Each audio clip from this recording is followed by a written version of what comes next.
Hello, everybody, and welcome to a new episode of the MinnMax Show, a place about games, friends, getting better. My name is Ben Hansen, and I'm personally very thankful you clicked on this. However you did it, we love it. I am joined by Leo Vader. Hello. I'm joined by Haley McLean. Hi. I'm joined by Kyle Hilliard. Hello. And I'm joined by the one and only Marcus Stewart. Welcome, Marcus. Hey, German for hello. Hey, Hello. Welcome. Yeah. It's an A instead of an E. Way different. Marcus, is your post-Game Informer life just surreal? Like, the magazine erupted in flames, but then you still went to Germany to play a bunch of games? Or has it be this weird lingering feeling of like, I'm still here, I'm still going? Yeah, it was a lot like having a death in the family, but like the world knew about it, because since my name badge still said Game Informer, most conversations started with, oh man, dude, I am so sorry. Right. Like, yeah, and a lot of like shoulder touches, like, you know, like in Spider-Verse, but instead of like saying, hey, it was like, bro. That's really sweet. Did anyone think, oh my God, they brought it back? Look at his badge. No one was that hopeful. Hey, on this very episode of the podcast, we have lots to talk about. We're going to talk about Nintendo Direct highlights. We're going to be talking about Star Wars Outlaws. We're going to be talking about Valve has kind of sort of released a new game called Deadlock. We're going to finally talk about that thing. Concord is out in the wild. You can't go in the streets without people screaming about Concord. We're going to talk about it. Dungeons of Hinterberg. Be nice to Concord. I am. The goal of that conversation is we're going to be nice to Concord. I cannot wait to just kiss it in a tasteful way. Anyways, we're also going to be talking about Dungeons of Hinterberg. And then Marcus is going to wow us by talking about everything that he played at Gamescom. And then back half of the show, as per usual, we have some great community questions submitted over there on Patreon. All right. You all remember, was it last week on this very podcast, Kyle, where we were launching the poll for the deepest dive? Yes. And we said we're tackling a retro deepest dive. We're letting some of the folks from Game Informer who lost their job when the magazine imploded, we're letting them kind of champion a choice for a retro deepest dive, and they'll be tackling it. And Kyle, how we laughed at the idea when Jacob Geller said, I think Mirror's Edge is going to take this. And we said, you fool. Yeah. I also liked in that conversation, Ben, you were like, I'm not going to betray which one I'm rooting for. But you were very clearly rooting for Kid Icarus. Like, it was like, no question whatsoever. Yeah. Remember in that game when you can choose your difficulty level and it's like the scale? I was doing exactly that, but I was putting my finger on the scale hoping for a Kid Icarus deepest dive. But alas, it did not happen. What people voted for, very fairly, everything's above the board over there on Patreon. People voted for a Mirror's Edge deepest dive. I was surprised. I am stunned. God of War. Marcus was the champion for God of War. I thought that was a shoo-in, and people said, "Nate, it's not a reflection of you, Marcus. It's not a reflection of you. I swear." No, you was wrong, Marcus, and you should feel bad about it. Yeah, absolutely. But Mirror's Edge is going to be the next deepest dive, and this thing is happening damn soon, everybody. Here is the plan. We have Alex Van Aken, who's going to be hosting this thing. Charles Hart is going to be on there as well, and then Leo Vader, who's on this very call. And then Jacob Geller is going to be the crew for the deepest dive on Mirror's Edge. And here's how it works. We're going to be collecting your comments on Mirror's Edge up through the chapter called Rope Burn. So finish to burn, as we like to say about Mirror's Edge. And then we're going to be collecting your comments and thoughts over there on Patreon. If you support MinnMax on Patreon at any tier, you can submit your thoughts and we'll read them during that 2-part Game Club discussion about the game. And the game, Mirror's Edge, is the original. I know you Catalyst fans out there are screaming. Haley, this is when you say, hey, be nice to Mirror's Edge Catalyst. Hey, Mr. Catalyst. They're all playing Concord right now, all those Catalyst fans. But the game is available on Steam. You can play it streaming through PS5. If you have Game Pass Ultimate, you have it on Xbox through that whole EA partnership and all that stuff. So there's plenty of ways to play it. So jump in and then submit your thoughts on the first half of Mirror's Edge for this crew to have a blast playing. Leo, have you played Mirror's Edge before? Yes. Famously, my first playthrough was going for the achievement where you don't use any guns. Same. I did the same thing. And there's one, well, I guess I won't spoil it in that game, but there's a moment where you have to use a sniper rifle, but you can still get the achievement. So I was very confused. Oh, interesting. Tricky. Yeah. This is a cool one because a fun bit of little GI trivia that I don't think anyone really knows about, but one of my earliest replays when I was hired, we did a replay of Mirror's Edge that I think might have involved Alex Van Aken. I know Static was there. And for some reason, it never made air. And I've never known why, because as far as I remember, nothing went wrong with it. I just remember we played an hour of it, and then it just never went up. And I remember checking every now and then to be like, is that going to go up? And to this day, that I don't know what happens to that replay. Sometimes some people about it. People just feel weird about recording sometimes. Like, I don't want this one to go up. Who knows? But well, this is the redemption closure round. in a way. That's exactly what this is. So September 6th, we're collecting your comments over on Patreon for the first half of Mirror's Edge. So jump on in. Let's celebrate this game together. Also, I hear you out there, everybody. All you wild fanatics out there, I also cannot wait to talk about Age of Mythology Retold. We're not doing it on this episode of the podcast, though. That game is coming out, I believe, next week, and so we're going to be hopefully talking about it next week, or worst case scenario, like worst day of my life. Maybe it'll have to wait until the week after that, but by God, we're going to talk about that game. We're going to stream that game. I cannot wait for... Should I play that just to be on the pod so there's someone else besides you? Because I have a code for it. Yeah. So I could play some. What's this tone? Do I have to play that great Should I play that RTS? little stupid little thing? We're talking about, for like New Show Plus, we're talking about like, do we put it in there where we have like coaching sessions? There might be an opportunity there, but I promise I will not monologue about that game. I will drag somebody kicking and screaming into talking about it. No, it's like anytime any of us has passion, we're like, yeah. And then when you have it, we're like, shut up over there. It's very unfair. I've noticed that. That's cool. It's fine. He's the boss. We got to push up against him. It's 100% fair. But no, I think that it's totally coming through for like everybody dreading the game of the year debate. It's like, ugh, Hansen likes Rebirth. It's like, why is me liking one game a bad thing? I like Rebirth. Okay, all right, we'll see.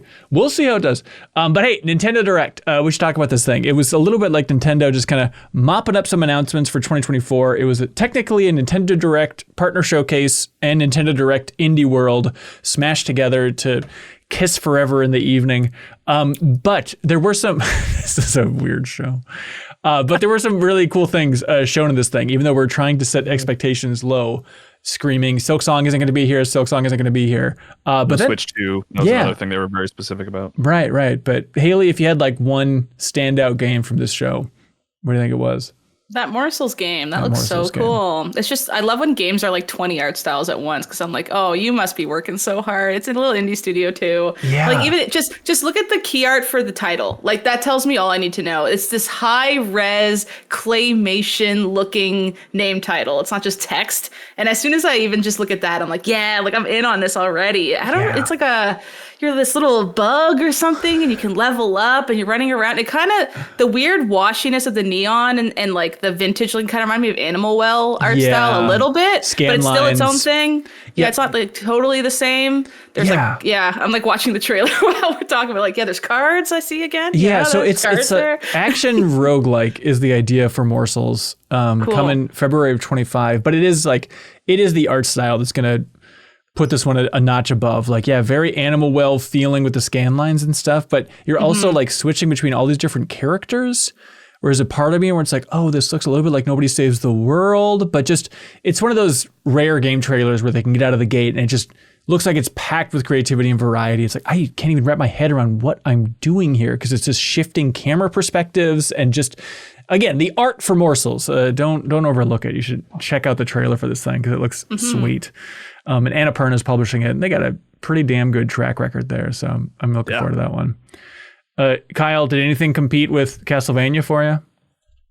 No, I think upon reflection, I mean, Castlevania was a Dominus collection, is what it's called. Right. It was a huge one for me. Because I mean, they've done tons and tons of Castlevania collections, and my thought was always like, well, when they do the DS ones, that's when I'll get excited. And lo and behold, all 3 DS games on one package, and then they also have the Castlevania arcade game that I don't think had ever. Really? That's like Haunted Castle is what it's called. I had to like Google it to like learn about it, but I guess it was like it was a Castlevania arcade game that didn't really get a ton of distribution. I don't know if you could even play it in America, but I booted up. I played through a bit of Dawn of Sorrow and Portrait of Ruin, and Dawn of Sorrow, I was like immediately like struck with like, oh, I love this game. I've always proclaimed I loved this game, but like once the music kicked in, I was like, it just hit me hard. Like I didn't realize how nostalgic I was for that specific game. I don't know if that was just one of those instances where it was like,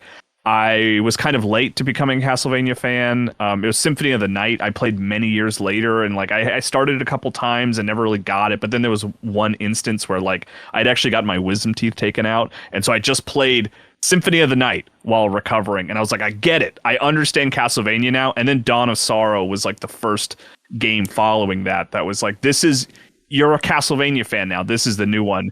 And I 100%ed that game. I was like in college, DS, just like playing the hell out of that game. And then I would even listen to the soundtrack and stuff like that. So it surprised me like how excited I was to have it on my Switch. It really caught me off guard. I think that it means more to me that like you played Symphony of the Night. So Dawn of Sorrow wasn't your first Castlevania, but then you played that one and said like, yeah, this is better than Symphony of the Night, right? That's your hot take? I think so. Yeah. I mean, having the map always available is fantastic. Like that is perfect for Castlevania, and it was perfect on the 2 screens. And it's a little awkward that they just kind of like have the full screen game sort of take up the left side, and then the touch screen is on the right with the map. Yeah, but it means you always have the full map available. There's no pausing to look at the map. It's always there. And I was very curious because there is touchscreen implementation where you have to like draw runes to defeat bosses and stuff. And like the way they do it is like you can use the right control stick to like control a cursor and press the trigger to like draw on the screen if you want. Oh, yuck. But they also implement it where you can just like press buttons if you want. Okay.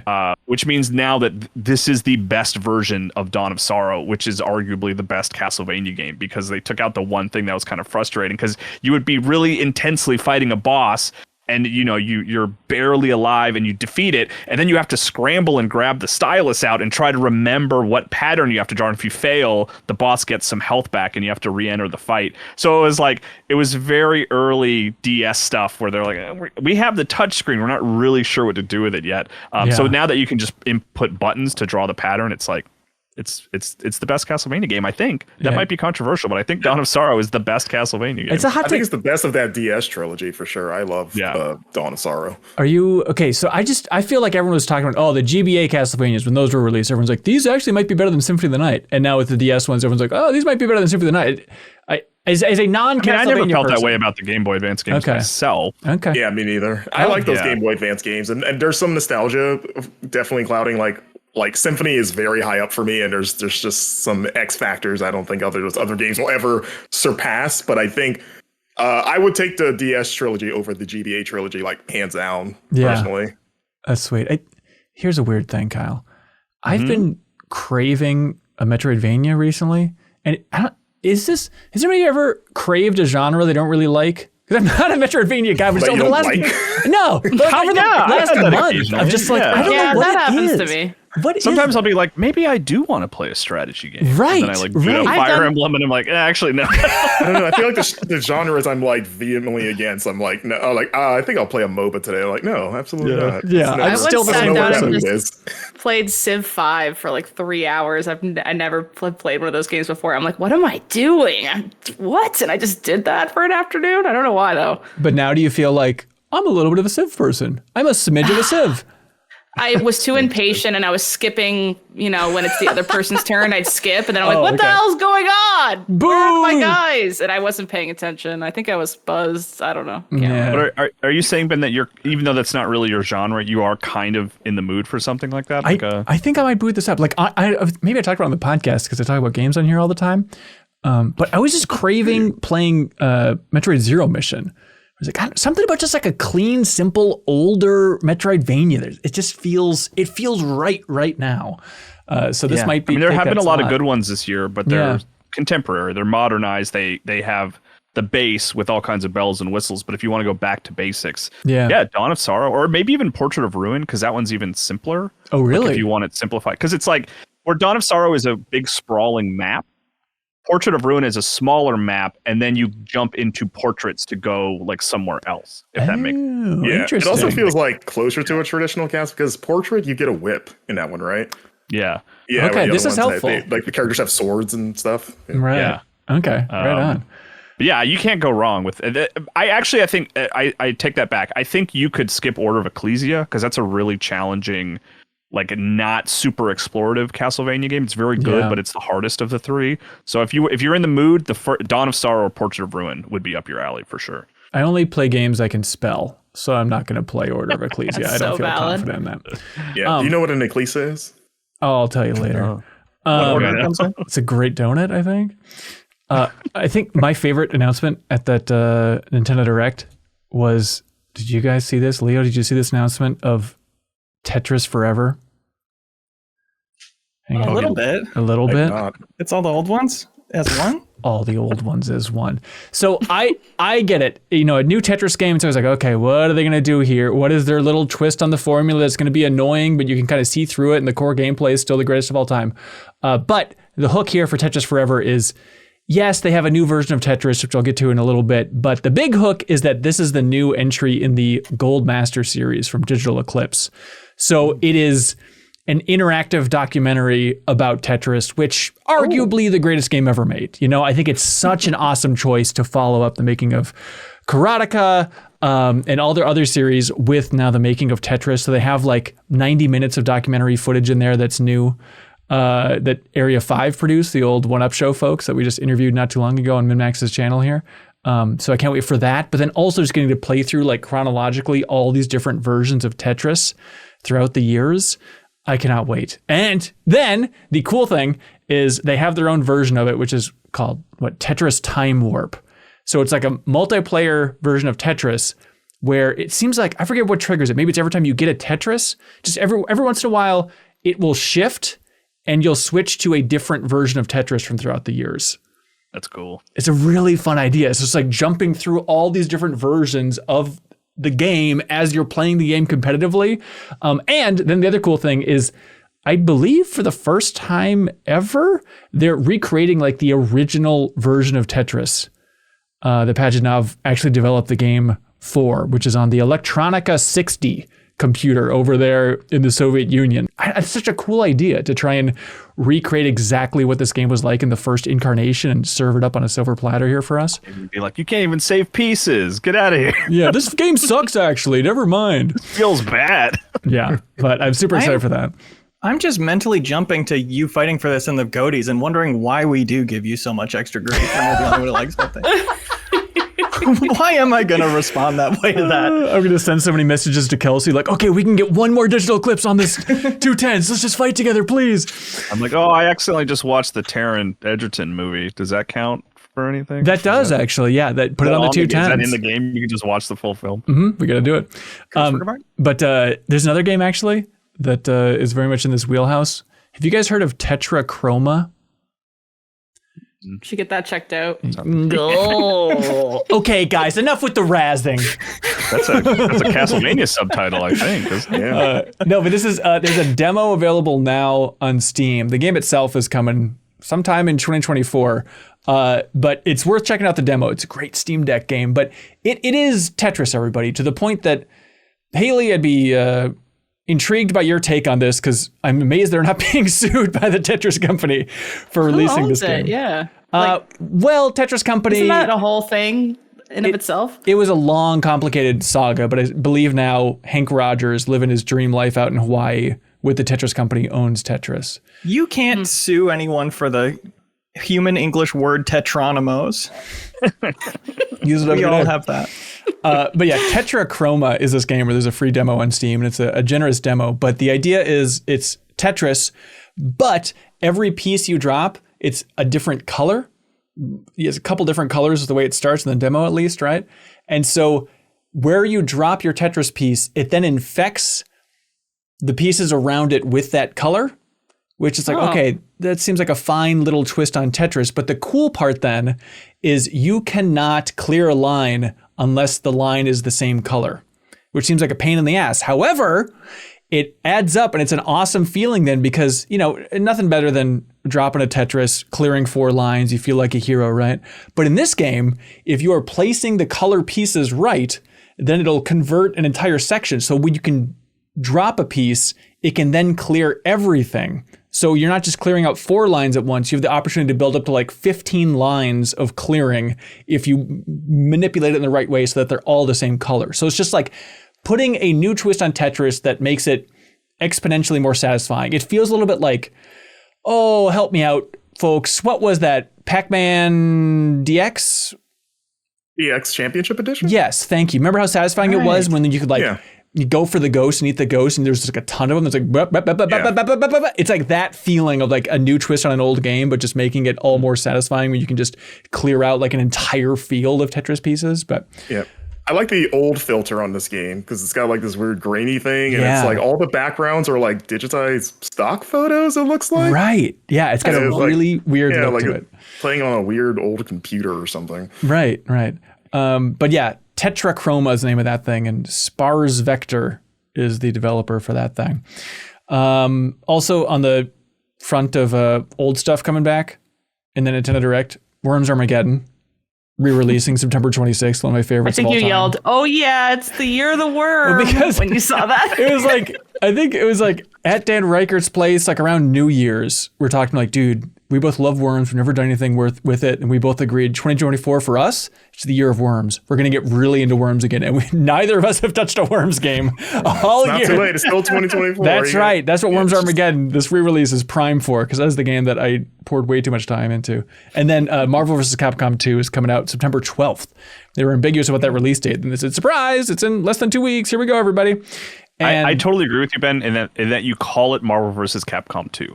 Like that, because it's a whole the entire collection, package. right? But it's like, you're right. Like that's what I'm waiting for. Right. It's just that one Marvel game. vs. Capcom 2 presents these other games. There's some other things. And worse versions of Marvel vs. Capcom 2, everybody. Check it out.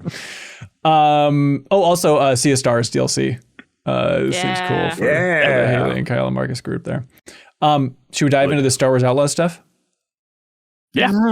Yeah. Let's see. Kyle, Leo, Haley, have you played any of this thing? No, Star Wars is for boys. That's right. And let's keep it that way. With the new game starring Kay Vess, the lovable female rogue. The call. Kyle, how much have you played of Star Wars Outlaws? 5 or 6 hours. I've gone to space and come back, and now I'm kind of like just doing side quests out in the open world. Like I've hit the point in an open world game where I'm putting off the main quest, which I feel like is a weird marker. But like 6 or 7 hours, something like that. And Leo, I know we both played that preview build for like 4 hours and stuff, but where are you at for the final version here? Like 8 hours, and I'm still on the first planet. Like, I haven't found the second planet, but I've been doing everything. Like, I just maxed out all the skill trees I have so far. The first 3 you get. Yeah, awesome. Kyle, what do you think of it?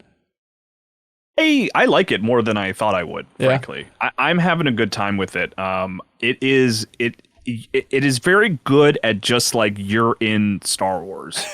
That is the key thing that this game does well. Absolutely. Like more so than the Jedi games, which I enjoy those too. But and it's recalling Shadows of the Empire for me, which is a game that I love, where it's like, I just like kind of being like, hey, here's a Star Wars place.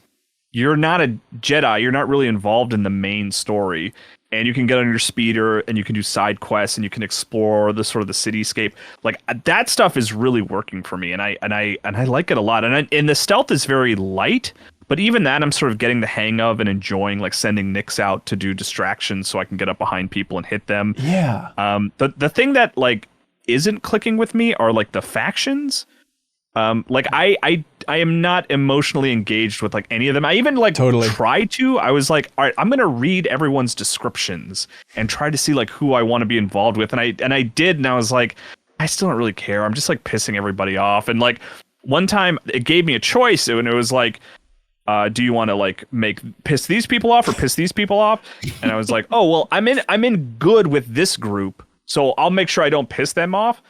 But I like misunderstood the question they were asking, and so I ended up pissing off the one group that I was in good with. So now everyone's just mad at me, and anywhere I go, I get in trouble. And I'm like, well, this is fun in its own way, and that like I kind of have to stealth around. I don't really mind that part of it, but like in terms of like emotionally engaging with the story and stuff, I'm like, you guys are all bad guys. I don't really care. Yeah. You know, you're not like I know who the Hutts are. I guess I could like maybe pretend I care about that, but I just want to be K. I'm not really worried about all the factions. I know. It's like, and maybe if we keep playing the game, we'll really feel strongly about the characters. But yeah, it feels the same way that it did during that preview, where it's like, I like Solo, the movie, more than most people. So I guess Crimson Dawn, I'm all on board for you. Like, sure, here's something, you know?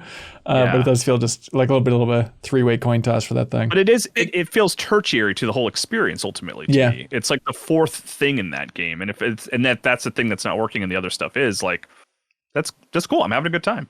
I think that is, for me, one of the more interesting things in this game, which I am liking more than I expected as well. I definitely agree, like, I don't have any specific interest in them, but you can go to the end of their rewards list and see what the best armor you get from being friends with them is and choose based on that, which makes it less of a coin toss because now there's something I am interested in going for. And I like the way it informs you sneaking around and the stakes of that. And like, even if I am sneaking through a place where they don't like me anyway, and I don't care if they like me, it's like, okay, if I get caught or if I kill somebody and somebody sees, then they'll go from kicking me out when they find me to trying to kill me when they find me. And that's like interesting stakes that can be in any mission. Yeah. How's it? Leo, do you know if you have to like this example that you're saying, like where you choose like, oh, I'm going to work with these guys so I get the reward. Do you know if the game is structured in a way where you can get all the rewards? Like, I do not know. I certainly know that it fluctuates a lot. Like you're meant to be back and forth with all of them. Yeah. I think Ubisoft said that it's designed in a way where you cannot max out relationships with everyone. Like you have to choose at a certain point. Like I am in with maybe one or two of these guys, but they're trying to avoid players cheesing it and be like, no, everybody loves me. Right. Maybe it's just they mean not at once though, because I think there are the side contracts. Some of them from the brokers seem to be a little systemic, a little like you don't get concrete unique rewards, but it does inform your reputation. So if you really wanted to grind it, you could do a bunch of those, I think. And honestly, keep repeating them until you like before you even leave the first planet. I think you can game it a little bit that way. Okay. Star Killer, by the way, who we shouldn't trust because they're Darth Vader's apprentice in chat, says you can max all factions according to chat. Okay. I'll be down. Hearing that like armor sets wait at the end of that, like how looty is this game? Are you finding like different outfits with like stats? Is it like an Assassin's Creed Odyssey kind of a thing, or what? What's the extent of that? No stats. It's like Far Cry 6. I wish I played more Avatar Frontiers of Pandora to know if it's like that, if that's Ubisoft's way of doing it. But it is like unique loot, and it has one thing on it. You get detected from half as far away. You have one extra bar of health. Enough to make builds, kind of, but not like you have to constantly swap stuff out because you're not using the highest number thing. That's not present in this game at all. Sure, like enemies aren't like every enemy you kill isn't dropping like 5 chess pieces. No, it's like if you're lucky, one mission will give you one thing. Okay, that's good. Every piece you pick up has some advantage, it seems, right? Like Leo said, you can make a light build. Like I have a couple of things that let me hold extra health items, you know, and I'm probably going to be wearing those for a long time. Yeah. Okay. Yeah, which is unfortunate because there's like cool stuff you get for whatever version of the game we got for free, which is, you know, pre-order with these exclusive costumes that just have no benefit and you have no reason to wear them once you get clothes that do have benefits. I really wish it was really mainstream to let you pick the look of your clothes and the effects of your clothes separately. It's such a backwards way to design it to me. Yeah. Is the stealth holding up for you, Leo, as a stealth boy yourself? Because there is, I think people should know there is a lot of stealth in this game, where they want you to at least engage with the stealth more than most open world games here. Yeah, which is part of like the fabric of it being about a person who can be killed easily versus a Jedi. Right. You know, you've got to feel like if everybody is onto me, that's really bad for me and my chances of surviving. And I think it's a little bare bones. Maybe it's not that far from like Assassin's Creed Mirage, where you're sneaking around and you're doing the takedowns, but there's a little more to do with Nyx. You can have him drop things on people, or you can eventually sabotage alarms. So if you get spotted, they'll go and hit the alarm and get knocked out, which is really satisfying to like hear that happening without seeing it, but know that you did that. I had a cool moment like that. Yeah, even early on, I thought it was interesting of like, okay, here's a security camera, and you can have Nyx just go, you can see like the cone of vision of the camera. You can have Nyx kind of jump around in it, and it like narrows the field of vision to focus on him. It's like, oh, that's a way of getting around cameras I haven't really seen in a stealth game before. Sure. Yeah, I like that. And the fast talk thing, which I talked about before, is like one of the more novel things in this game, even though it's just a different skin on the like turn and take out the person who noticed you really quick. It is just such a fun Han Solo type smuggler thing to press a button in time and you hold your hands up and your actually talking to them and they're talking to you, trying to figure out why you're there, while you send Nyx to attack them, or just quick draw on them. Or once a full group of guards was coming up on me and I did the fast talk thing, which is an upgraded version of it. And I quickly pulled a grenade out and tossed it at them and like ran and slid away and it blew them all up. Yeah. So I was like noted. Everybody heard everything, but nobody living knew where I was. There's cool stealth going to guns blazing like that. Yeah. If you want to go guns blazing, want to make sure everybody knows you can go stealth or you can go guns blazing. Guns blazing. Got it. Blasters. Is an obvious question. So you don't use a lightsaber? Isn't that like what everyone wants to do in a Star Wars game? I thought she was a Jedi. Oh, Haley, that's come why I've been so excited. I mean, I Boo. love it, but like, and this is true for all like Star Wars media in general. It's like I would love more media that is not Jedi, Sith, lightsaber focused, because there's plenty of that. It's why I love The Mandalorian for so long, and I've been wanting a game like this. Like, just let me be like a Han Solo person that just goes around and commits crimes and smuggles and stuff. Because it's like there is no shortage of like the lightsaber fantasy out there. So this is like, I've been so excited just for that. It's like, please, and I'm still not totally convinced that they don't give her a lightsaber at some point, honestly. Like, even if she just picks one up for like one climactic battle, because there's like, oh man, I've seen these things. But I mean, it doesn't feel like it's building to that. I don't think so. I mean, like, you're right, Mark. It's like it could totally happen, but I would be really surprised because it's not a melee game. Like, you're really not punching characters or getting up close to them. You only have to do it once, Kyle. Isn't that all it is? I thought it's just using your blasters, but it's her swings for her punches are so huge. Maybe they're supposed to be fun and sloppy, but it is funny when you go up and like punch somebody after stealthing behind them. It's just like, well, bam! It's just like this huge cartoon. It's like very Indian. I mean, they're wearing helmets too, so you probably want to get like some extra. But and they almost give it like you have those big punch animations. But it's not a melee game, is what I mean. Like, it's rare. It's super rare that the action is, oh, let me run up to these people and press the punch button a lot. Like, if you're doing that, you're probably doing it wrong. I'm doing it wrong, and I do sometimes mix in punches like with shooting them just for fun. Shoot them a couple times a week in them, and then finish them off with the big punch. And it does that like sonic visual effect, sonic boom effect, almost of like this particle explosion out of it to make it like more convincing that you're punching a helmet and they're being hurt by that. And it's kind of effective. I feel like the combat feels pretty good. Melee, when I picture Melee in this game, I'm thinking of like Uncharted Melee, where it was just like you just do like a little 1-2 combo, and that was pretty much it. Yep. Yeah. It's in that arena for sure. And you're right. It is a lot of punching people with helmets specifically, which is always cracks me up. It's like when people punch robots in video games. It's like, this is so weird. Yeah. It's like the I wish it was more of like an open world sandbox. And I mean, maybe a lot of it comes down to like, I think the most compelling stuff about this game are like the multiple open worlds you go and explore, and it feels like, oh, this does feel relatively new for a Star Wars game.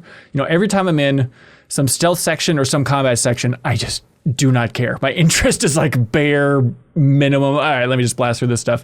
But then in the open world stuff, it's like, I wish I could like steal other speeders. I wish I could just drive some other things around instead of like, I like my little speeder. That thing's fine. You wanted more like Grand Theft Auto a little bit. I mean, it seems cliche to say it, but I would like a little more playful hijinks in the Star Wars universe. Yeah. Yeah, it was because the Return of the Jedi style speeders do exist, right? There are stormtroopers driving those down with the long noses, and I was very bummed when it's like, oh, I can't get on that. Yeah. Oh, they show you, but you can't play with it. You can't even touch it. If you play like 30 hours of the last Jedi game, there is like a 5-minute sequence where you drive one of those speeders, so that's pretty cool. Okay, all right. How do you guys like the open world design compared to what maybe we think of the stereotypical Ubisoft open world game where the map looks like a pizza with too much Parmesan cheese because it's just so much white on it? Is it a lot of open space for sure? And my big complaint about it, because it's really beautiful and it's the interiors and stuff like that. Like it is so cool to feel like you're in Star Wars like that. That feels a new level of well done for sure. Even but like Leo, let me just jump in. Let me jump in before you get to the other part. I'm totally with you on that, like feeling like Star Wars thing. Like just early on, you're in some cantina and it's like some band on the stage. I feel like I've seen a Star Wars cantina 1,000 times, but it's like this cool kind of misty bar. You know what I'm talking about on Canto Bight? And it's like the first time I was in like a Star Wars cantina, I was like, wait, this music's actually good. It's not just like fun, obnoxious cantina music, but like I just like, and it gives you a lot of opportunities to like sit and lean against objects and kind of just watch the environments and just like soaking in that Star Wars environment with like a cool electronic band on stage. Like this is really unique. I love that too. And the leans sometimes being relevant for like overhearing information, getting intel that's a little peek at where a stash might be somewhere. That also feels cool and grounded. And like I'm a small person in this giant world, which is best established if you're not a Jedi for sure. But the thing I wanted to complain about the open world is there something about the generation of the world. There's so many Skyrim-y cliffs and stuff where you think, I think I could jump up that. And there's even some automatic like grips where you can climb up a little ledge. So you're like, oh, I guess maybe there is a way to do this, but then you just reach a dead end and you've wasted your time because there's like 2 entrances to this giant thing and they're spread around this, 100 meters apart. I don't know. I've run into that a lot.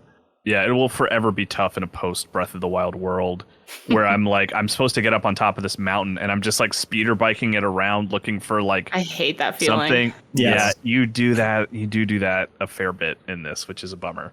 That is my least favorite feeling in games is where's the one nook that lets me go up there? And then you'll get in a place and you'll be like, ooh, I found a secret area. Maybe this will lead me to some loot. And you're like, oh, this was a secret path in. And now I just walked out in the middle of the mission. Now I just have to go back in through the secret path. Yeah. If you like crawling through vents to get to access areas that you couldn't access through a closed door, this is the game for you. That's a lot of vent work in Star Wars Outlaws. There's an early character, a random character on the street who offers you a job cleaning vents. She's like, if I need somebody on my vent cleaning team. And that's an interesting foreshadowing for how many vents there are. If you've ever wanted to feel like a xenomorph. Oh, yeah. It's the ultimate fantasy. Or Batman. Batman does a lot of vent work too. He's cool. Snake loves vents. Good guys like vents. Something I like about the navigation of this game, and tell me if this is commonplace. I'm just an idiot, never noticed it before, but I love how they have the objective marker on the compass at the top, standard kind of Skyrim-y type stuff. But then if you hit up on the D-pad, it like takes that from the compass. It's like, whoop, will actually like put it in the environment. Ooh, so I like that. You're not always looking at this marker on the screen of like, go over here, you idiot. Like, all right, we're going to leave it up in the compass if you want to look up there. But then if you're confused about where exactly that is in the tangible world, just pop it right in there with up on the D-pad. It's really cool touch. I like that. Yeah. That's nice. And then you can press a button for like when it warns you opportunities nearby. Yeah. Because you're going around the open world and it's like, so you don't miss anything. Oh, I could have done this while I was there. I think that's a cool feature. Yeah. Nice. So Kyle, I'm trying to gauge your enthusiasm for this game. This is fine. I like Shadows of the Empire.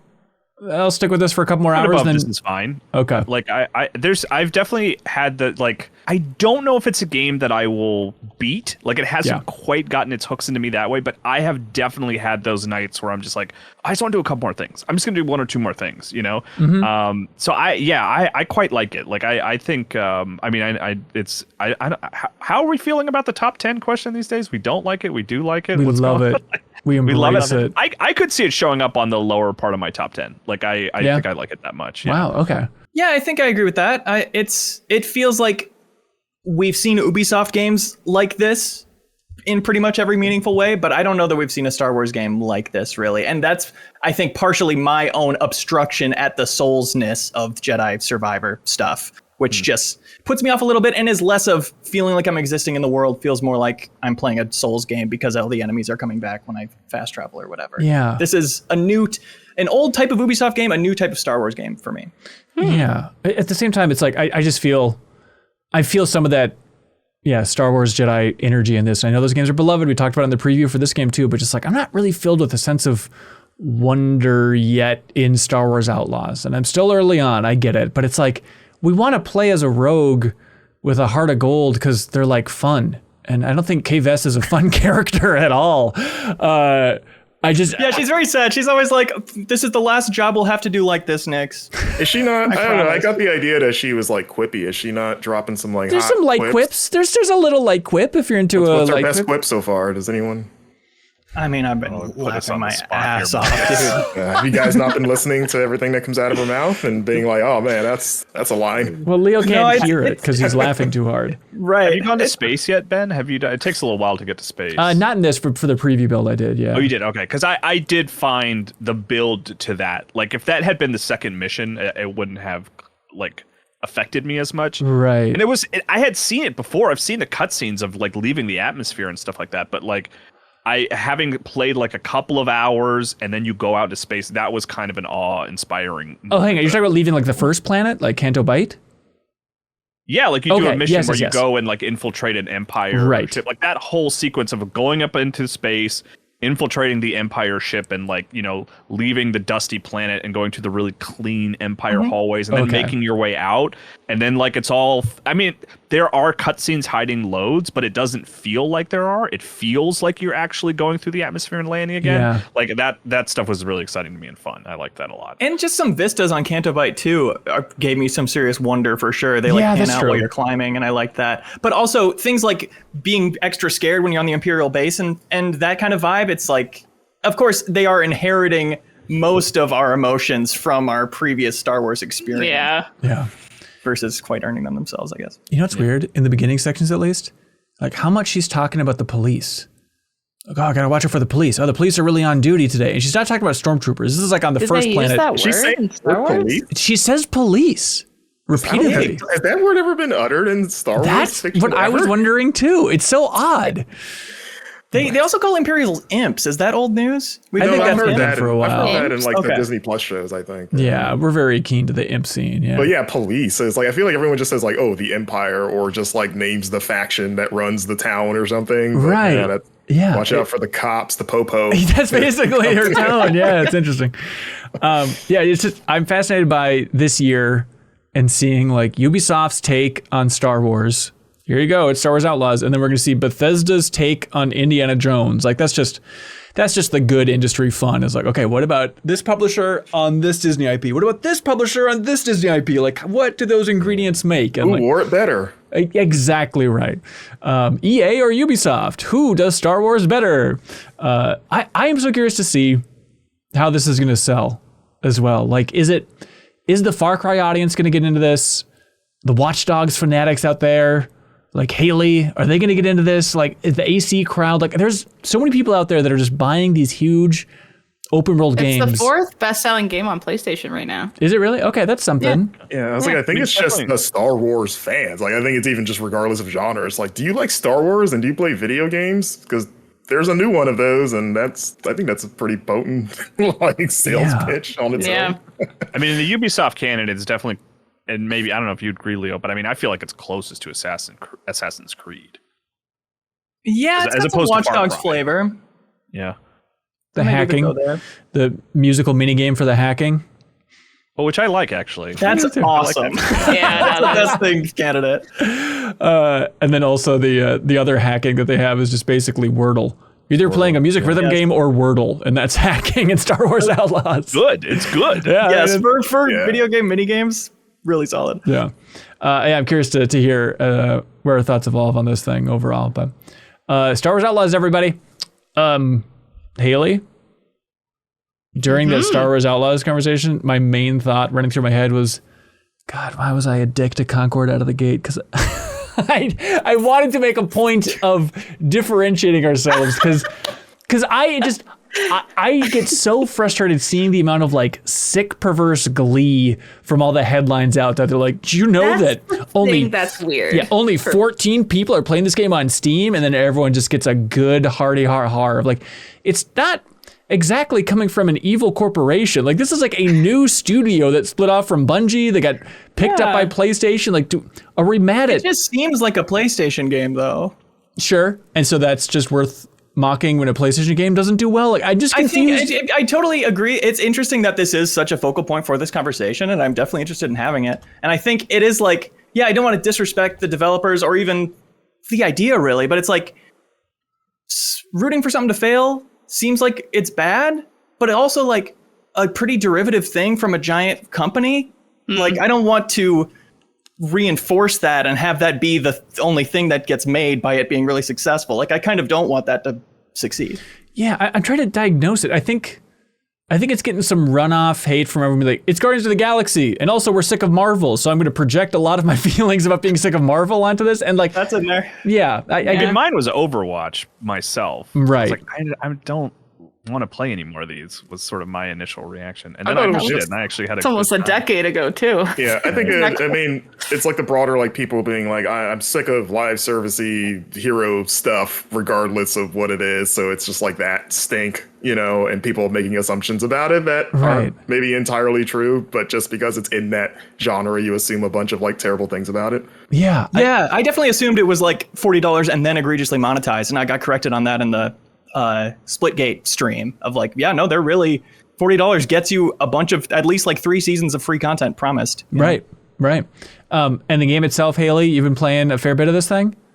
Yeah, I played the open and closed beta, and then I've been playing it since release. Yeah. Yeah, it's just people be dunking on it. All I see over and over is just the concurrent Steam players. Yeah. Concurrent Steam players, 700. Gollum had more than this. Like, right, it's just I don't know what it is. It's just interesting. And then, I was like, well, I wonder how it did on PlayStation. That's why I knew Star Wars Outlaws is number 4, because it's number 37 right now. Because PlayStation doesn't have, concurrent player numbers, but Concord's 37th on the list today. Okay. Which isn't good either. Yeah. Haley, I'm sorry. What is this list? This is like best-selling top-selling games on PlayStation. You can look that up? Just in the PlayStation Store. They usually post it on the PlayStation PlayStation Store. blog. Too. Oh, cool. Yeah. Didn't know that. But yeah, no, it's funny because it actually improved a lot of things that I didn't like in the beta, which was mostly UI stuff, because I don't mind the shooting. I think the shooting's quite good. I think the kits are fine. I think the maps look amazing. Like sometimes I would, like if you look off to the exterior, it was giving like the vibes I used to get when I played Halo as a kid, where it's like, wow, look, a plant, like that kind of feeling where it's like a lot of empty space, but it looks really realized and you can actually see stuff over there and all the assets look good. It's just weird. But the UI changes they made I really liked, because they have these systems in it that are trying to make it unique from other shooters, which is this like, if you play this character and switch off, everyone on your team gets a longer shot bonus, and then you get a mobility bonus, and then everyone has a different like role and you switch around. I found it impossible to know what bonuses I had. The icons were like 1 millimeter wide when I played the betas. I was like, what's going on? And that was like a major complaint I had, to the point that I feel like someone at Concord was watching my stream, because pretty much everything I was like, I want it to be on the top left, I want it to say this, and I want the colors to change, and it like had all that stuff. I was like, oh no, I hope I didn't hurt anyone's feelings. But they like all those were implemented. I was like, okay, that's good. Yeah. But at the end of the day, like it can be as fun to shoot as you. They can try their hardest to make it fun to play. Like, but the shooting has to be attached onto heroes I care about if you're selling me a hero shooter, and like 50% of it just isn't there. Yeah. And they went for realism, which I can appreciate, because like if you look at Lennox's face, it's like crazy detailed, looks great from that point. It's just from a design perspective, I didn't fall in love with a single one of these characters. Like my favorite character to play is Roka. I implore everyone Haley, she was mine too. I implore everyone to Google Roka and tell me which one is Roka? Would you ever care about Roka? a skin for her? Because she right now wears a beige suit, has a space helmet on, and has a rocket pack on her right side, and it's just she's an NPC. Like as high res as she looks, and as I think her fidelity is fantastic, and the like her mask thing does cool reflections in game that looks really real. Yeah, she's like she's the Farah one.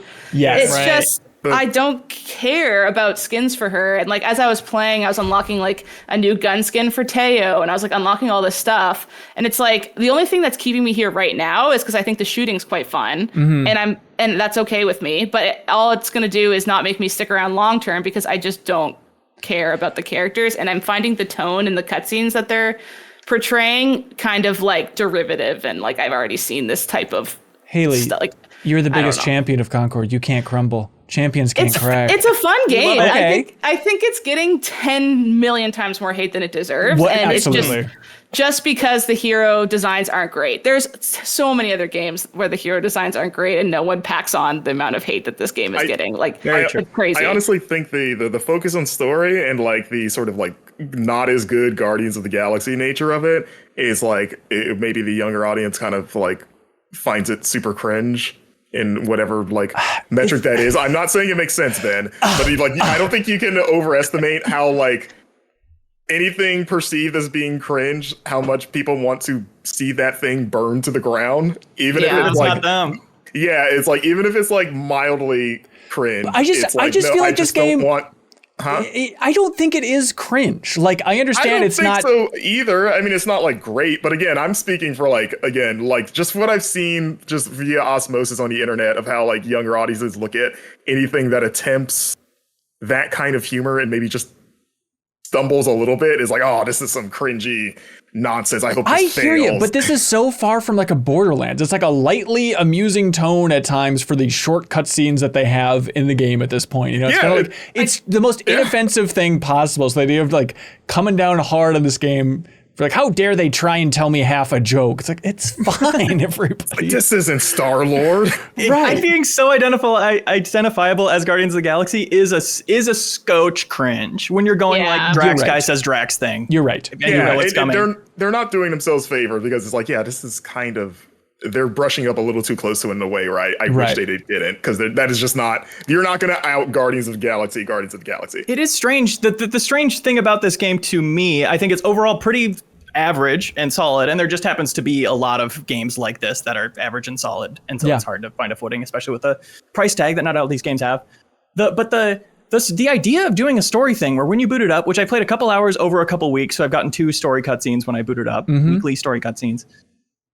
It's just so strange to sit and watch a 2.5 minute cutscene when you're booting up a shooter. It's just so opposite of what I'm there for. Sure. The finals does like with weekly updates, they'll do like a 15-20 second lore thing sometimes, a little tease of like the game's getting hacked or whatever, which is interesting as like a conversation starter with your friends when you boot it. And that's all. But like this demanding this much attention and this much not playing a shooter when you're going, I want to play a twitchy fun shooter is strange.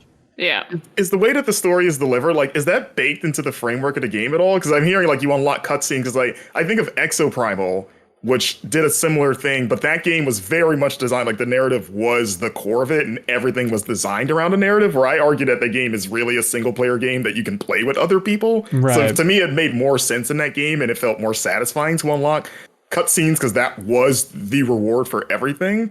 Is this even, like, close to that at all? Like, how are you even getting, like new narrative, I guess. They have like a lore map that looks like a star map, and then there's just like little, because the whole lore of this is like there was some group that gave their lives to unlock the access codes or like the granting patterns for all the flight routes in space, and like no one was allowed to fly those except for like one company or something, and so they finally get those, so now they can fly through space. And then there was this lore map, and I was like, all right, I'll look at the lore map, and it was just text. So like I read 3 of them, and then I was like, I want to shoot someone, and then I left the lore map. I think making it just text is a mistake. It's like, oh, I gotta read.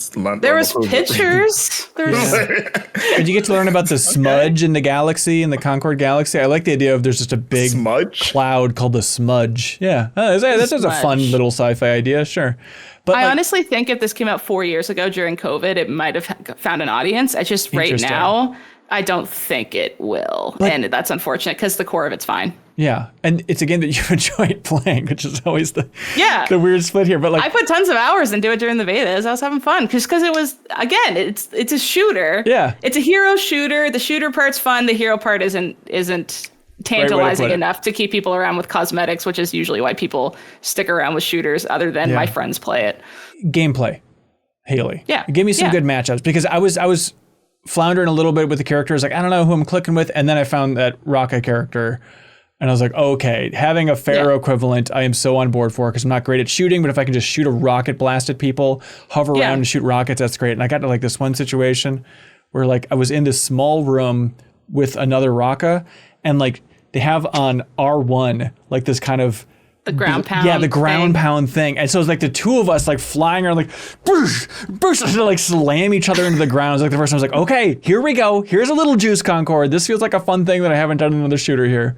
I found the flightiness was cool, and it kind of had that Bungie vibes of like Haymar especially has this way that she floats around corners that was really fun for line of sight kills. Like, and then I'm pretty sure people couldn't hear my footsteps when I was doing it either. So I would start somewhere very high, hop down, hover, and as I'm going around a corner, they're staring forward, kind of like Valorant vibes, just looking for me normally around, and I'm just above them. I'm like, haha, and like just able to hit them, and I was able to just like do a bunch of really cool plays that way that I don't feel like I can do in other shooters. So I was having a lot of fun that way.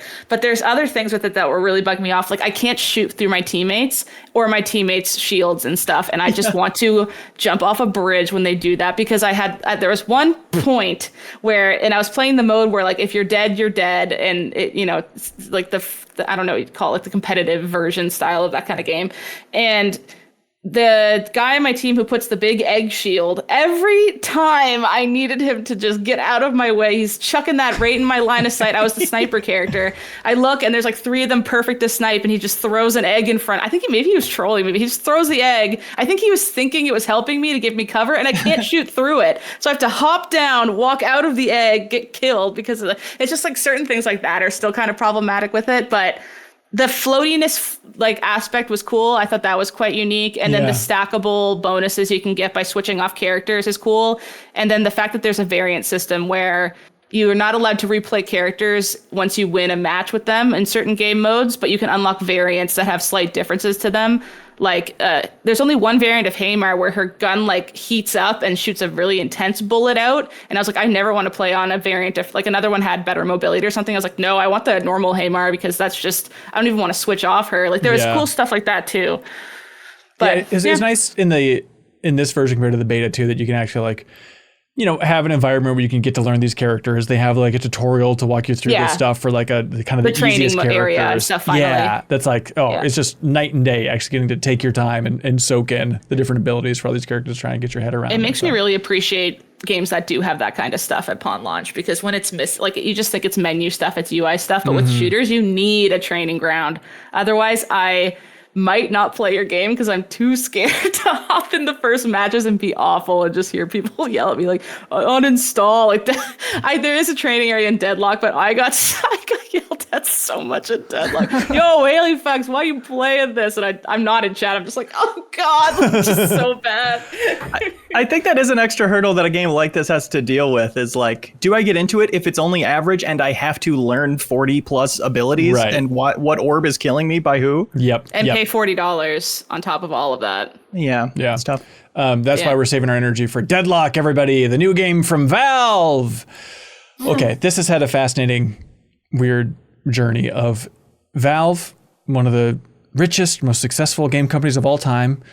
And they just started sharing keys for a new game called Deadlock, started popping up on Twitter, whispers, everyone being like, wait, there's some third-person robot MOBA that Valve is making? What is this? They haven't mentioned it anywhere. Then people were just streaming it. Then outlets were reporting on it, saying we never agreed to embargo. We didn't click on that thing. And people were mad at them. All this whole weird saga. People trying to read, what is Valve thinking? And it's just, Kyle, I assume we're in the same page of just, Valve is just like, whatever. Like, we're the big dog on campus. Like, here's our game. If you're going to talk about it, I guess, sure. We're not even going to announce it. I guess we'll put up a Steam page eventually and tell people you can talk about it, I guess, if you want to. But whatever. We're just wanting the feedback. We don't really care what you all say or write about Deadlock at this point. Yeah. Yeah. I mean, it feels like it came out of nowhere to me. Yeah. Right. I mean, was it something that was it rumored or anything, or was it just one day I was like, new Valve game? There were leaks for a while about, like a robot MOBA. And then like, I remember seeing it just first on Twitter. Someone just like shared like a long gameplay video. Didn't it have a Steam page for a while? And it just said to be announced or something? Well, they, I don't know when they put that up, but eventually they did, along with the idea of just like, I guess we can't stop people from talking about this because we've sent out so many keys for people to access this. Well, I mean, what did they expect at that point? Like right, but I love that they're so people big. Are talking about and playing it. Like, that's all they care about, really. I mean, it was one of those things where I heard about it in the morning, and Leo was like, yeah, I've been playing it. And I was like, did you think I was talking about a different game? Like, we're talking about Deadlock, this recently announced Valve game. Leo was like, oh, yeah, that's I said I'll send you an invite, and then I sent you a Concord invite on accident because all these games are the same prank, name. by the way. Killer prank. No, but it's just funny when a company can get so big that instead of getting tighter and tighter with messaging, they're so successful that Valve can just be that loose about just like, whatever. Hey, look, we just want the feedback. Whatever the internet's going to do, the internet's going to do. I mean, the game is either going to click with people or it's not, right? Like, we just spent 20 minutes talking about a multiplayer game that they put a lot of effort behind that is not clicking with people. Mm-hmm. Yeah. And Valve is like, it's like no amount of, at least this is me assuming a lot about Valve. It's like no amount of additional marketing is going to make this game click or not click with people. We just need them to start playing it and hope that they like it. Yeah. You know? I do wonder though, like if they've done a lot of focus testing, if they are just extra confident that it will click with people, because anecdotally the hit rate amongst my friends has been unprecedented. Ooh. There's like 2 full groups of 6 in that Discord all the time, which has never happened for any other game. This is what I want to know, because I jumped in, dabbled, like, okay, third-person MOBA, robot aesthetic, all right. I feel like I need friends to get me through this thing. So what is it, Leo? Because you're not a big MOBA guy, right? No, this is literally me learning about MOBAs and how MOBAs feel to play for the first time and having MOBA friends walk through it. So a lot of my reactions to it are me reacting to the concept of a MOBA. That's what my impressions really are. So what's grabbing you about it? It's interesting how much grinding there kind of is per match. It's all about grinding up soul energy or whatever. You kill mobs, NPCs that are going all through, and I'm going so basic, all throughout the lanes. Your NPCs are fighting their NPCs, and you're kind of helping yours along, stopping theirs from coming towards you and defeating your big bases.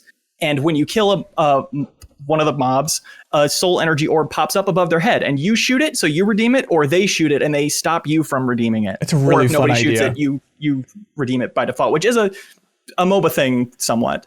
Really? You don't shoot it, but it is like last hitting is the term I've been taught. Right. Because you want to get the last hit, so you have extra ammo to get the orb too. You know, it's learning how to help your guys along without doing all the fighting, so you don't have bullets left over to get the thing that matters, the currency that matters. Because on the low end matches of this are 30 minutes long. On the high end, an hour. Like absolutely rolling a team. They have no chance. You're beating them the whole time. Still 30 minutes. Wow. Which is kind of crazy.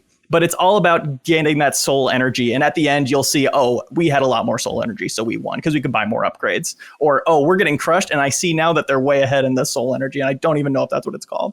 So how much of it is this game versus just you appreciating the genre? I mean, I think you're jumping to conclusions a little bit by thinking I'm appreciating it just because I've played it a lot. Yeah. I'm like 9 hours in. At the end of every match, it asks you to rate it 1 through 5. How'd you like playing your hero? 1 through 5. How fun was the match? The hero's been all over the place. Some of the heroes are fun. Some of them aren't. How fun is the match? Is 2 or 3 every time. It's like 2 for a loss, 3 for a win. And then I just queue up for another one. And it makes it feel like just the systems are so strong to pull you in and feel like have room for improvement. You like, oh, I could try buying different things and it might go better. I might feel more empowered. Right. But I don't know. It just feels it's best to just put on music and not really think about it and just grind and focus on the soul orbs or whatever and try different things and just dick around with your friends. As far as like that match was awesome and I helped a lot and there was a big moment that I was there for. Even when you ostensibly are, like you do a big kill or you're there for a big ult or whatever, it doesn't really hit that hard for me, I guess. Right. Yeah. And yet I keep going, which is MOBA style, baby, from what I understand. I feel like I'm only a foot soldier in someone else's war. Does that make sense? Like someone else is doing all the cool stuff and I'm just shooting some candle heads in one of the lanes and keeping that lane clear for everybody else. Don't worry, I got orange. Like no one's contesting me over. I don't know. It's interesting. Yeah. Yeah, it is. It's cool that they have like rails in the sky because they have like 4 lanes in this game, right? And then they're all different colors and you can just hit space twice and then it's like, all right, I am now attached to this rail and it's like a quick line back to the starting point or to get out to where the fights are going. It's like, okay, that seems like something I haven't seen in this genre in a big way, but I'm certainly not a connoisseur of this entire thing, but there's a little something. And for me, the biggest thing that is like actually a great idea, but also might not be, I'm curious how the world will land on this, is the way they do builds, which in any game where you've got builds, you look up the meta one online or else you get your ass kicked. And this one just has that fully built in with like Steam Workshop or whatever, where you just click on the builds, you go to the shop and you go sorted by rating. What's the number one most popular? Like people press a like on it because they do insanely good with it. And everybody has access to the best build immediately with one click, which has a little custom guidance from the person who made it of like, buy these first, buy these later, buy these just if you have extra, swap out for these ones. And that's really interesting to put everybody on the same playing field like that. But it might flatten the like what's interesting about it a little bit if you rely on it too much. Yeah. But of course, having it there makes you feel like, well, if I'm not doing this, I'm throwing. Classic. I mean, all I would do is just go to YouTube to find that information elsewhere, right? Like if I cared enough to keep playing it. So the fact that it's there, I was actually trying out like the idiot. I think the one I used was called like Idiot Proof or something. I was like, perfect. And it literally had it built out like buy this from left to right down and you will win your match. I was like, bet. And I did like do way better because I was just following their rubric instead of the panic I feel when I hit B and I can feel that the enemy's coming up. I have to buy 2 things. I don't know which one's good enough. So I just choose 2 random ones that look right, and then the other person clearly has 30% more damage than me somehow, even though we're 2 minutes into the match. And so I think it is nice for new players at least, but I can see how veterans would maybe, I mean, at one point they probably just start making their own and just like saving those, and it's just a quicker way for them to get keeping them private, and it's just a quicker way for them to have their loadouts ready to go. Yeah. Yeah, it's interesting. I have a Lady Geist build. It's called famous YouTuber Leo Vader's Lady Geist build. Yeah. Definitely check that out. I'll look that up. You gotta check it out. She, I think, is a good character design. She's like Cruella DeVille type with a revolver and the giant coat. That's nice. I played her. Yeah, I was at first feeling like, okay, robots? I don't know about this. And I was like, is this all just kind of like temp art? Because they do say there's a lot of work in progress art and all this stuff. I'm like, are they going to reskin this eventually and have some real pop-in Valve characters come in here? And then when I open up the character screen, it's like, oh no, I guess this looks like they're really going for it. They want these to be the heroes. Okay, so like I went for the big robot who has like one huge arm and one little one. I was like, all right, here's a little personality in this freak. I'm into this guy. Or there's a big troll-looking mole guy and a small guy on his back holding the gun. Right. So the animations are totally unique of like, you jump and the little guy is like hanging in the air, dangling and shooting and reloading. It's like, it just looks and feels totally different because one guy's doing the movement, one guy's doing the shooting. Yeah. Wait, I'm sorry. I've seen the game in motion, but I've not played it myself. But all the characters are robots? Is that like the lore? I do not know. I guess. Oh, okay. Yeah. No, I was way off when I said that. Some are weird demons that are rich, apparently. What is Abrams, the Hellboy guy? What is this deal? Yeah, I mean, that's the thing that I like so far. I'm not a multiplayer and barely or not at all a MOBA guy, but like watching it in action, just seeing all the weird little freaks of like, oh, this is like a weird, like small looking lady, and there's like little candle dudes running around, and there's like a green flubber guy, and I was like, what is happening here? It's like it has the opposite effect of Concord, where it's like I actually want to learn more about these guys. Really? Okay. Yeah, it's like, I don't know, the world looks just way more interesting. Well, they call the world in the city you're in the cursed apple. I mean, you compare that to the smudge, and we're living in a good world here for backstory. I played through the tutorial, and I gotta say, this game tremendously bummed me out. Of course. This is not what I want from Valve at all.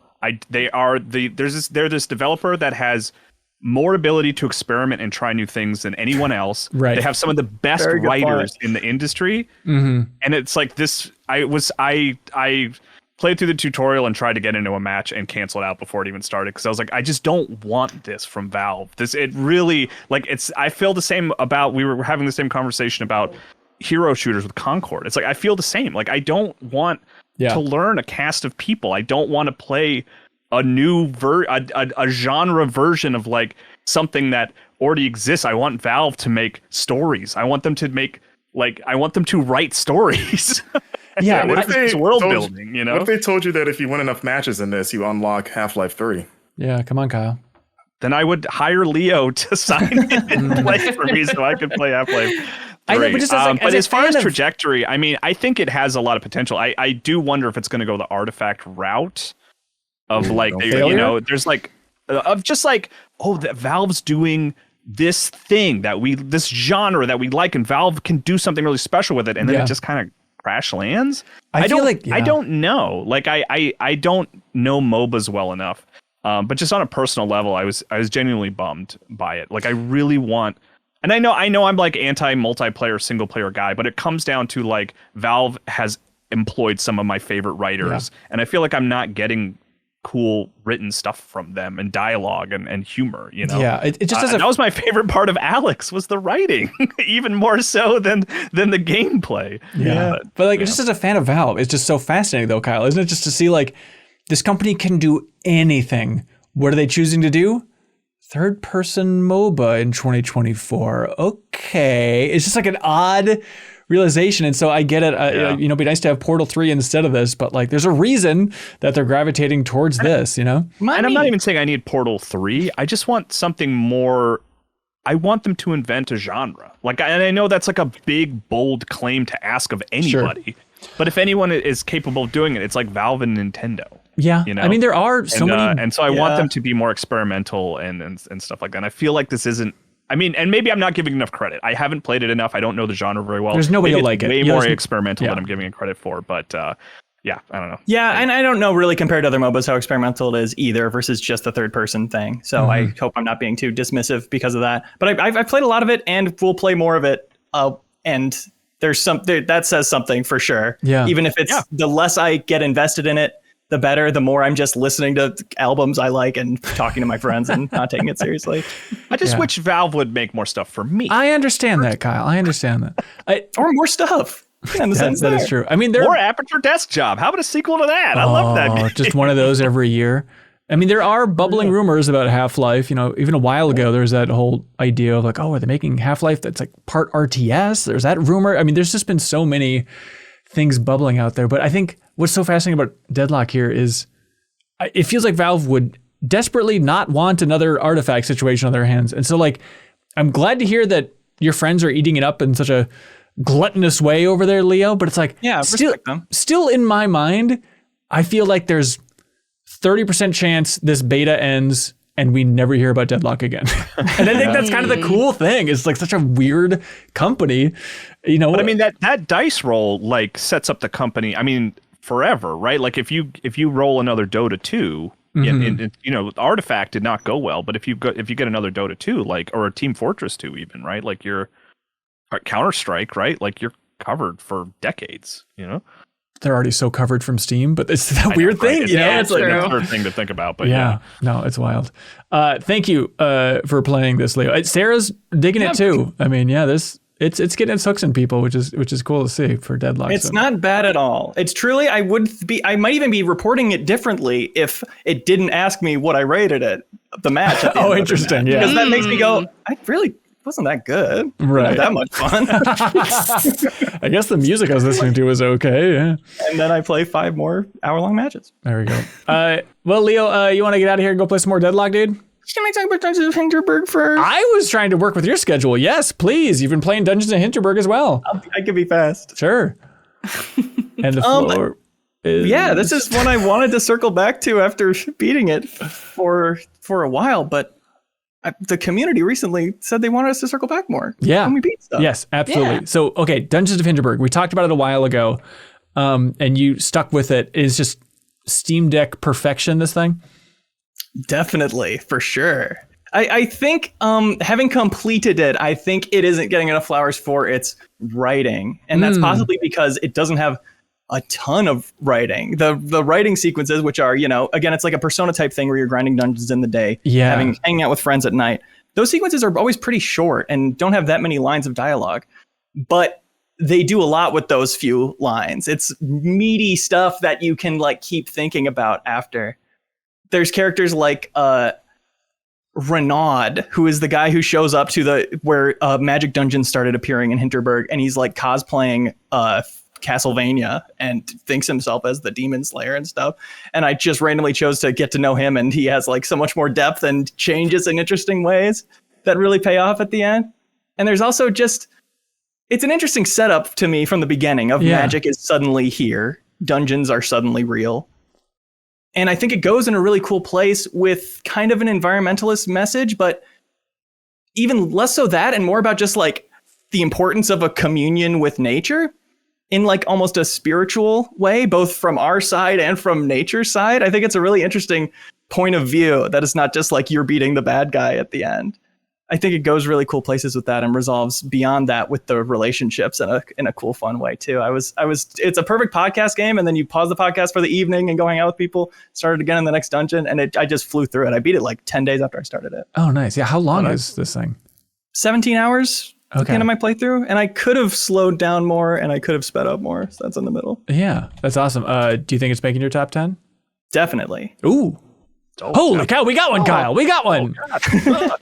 And also, Kyle, in like the third world, you get a snowboard and you hover around and you grind stuff. Ooh, I do. I have this on the hard drive. I do want to try this because everyone's pitch on it has made me excited and interested. Hang on. Leo, is Dungeons of Hinterberg a third-person MOBA? Well, what does MOBA stand for? If I can counter you with that. Well, Leo, I think it goes a little something like my overt really art. Wait, did you just replace the letter? Yeah, how do you do Mora. MOBAs? Mora. Mora from Overwatch, full circle with Concord. I'm no writer. Children of Mora. Yeah, I don't know, Kyle. I guess Perfect Steam Deck game. And speaking of Valve, that is the biggest thing they've given to my life is the Steam Deck. I know there's other things like it, but like life-changing device right there. Yeah. I love that damn thing. I'm playing an embargoed game right now that I can't wait to talk about. That's perfect for it. We'll be talking about that in the future. See you in a couple weeks. I'm glad Dungeons of Hinterberg, you stuck with the Leo. That's sweet. All right. Yes, recommended. You got to get out of here and go do some magical things? Mm-hmm. Okay, bye, Leo. Bye, Magic. Bye, Leo. Marcus, are you ready to talk or what? I am so ready. The vocal cords are warmed up. Great. I can sing. Here we go. Gamescom, the musical. Or the segment you've all been waiting for, Marcus's top 5 hero shooter / MOBAs. Here we go. Number 5.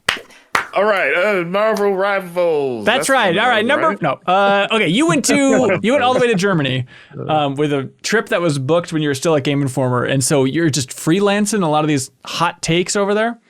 Yeah, though if you read my badge, I was still like posthumously with Game Informer. Of course. So it confused some people. But yes, I was there as just little old me, just going to see the video games. Was it your first time in Germany? I mean, technically no, because I've had layovers there, but like for realsies, yeah. Yeah. First trip ever to Gamescom. Like it was the last like really big convention I've never been to. Ooh, okay. So that's why I wanted to go. It was always on my bucket list, and I would beg. Or not beg, but I would bug Matt Miller or Andrew Reiner, like, hey, if you guys go, I can do that. Yeah. What's the high level takeaway from Gamescom then? It's everything I heard in terms of just it is a sea of humanity. There's a lot of people there. It's hard to move. People smell sometimes. Okay.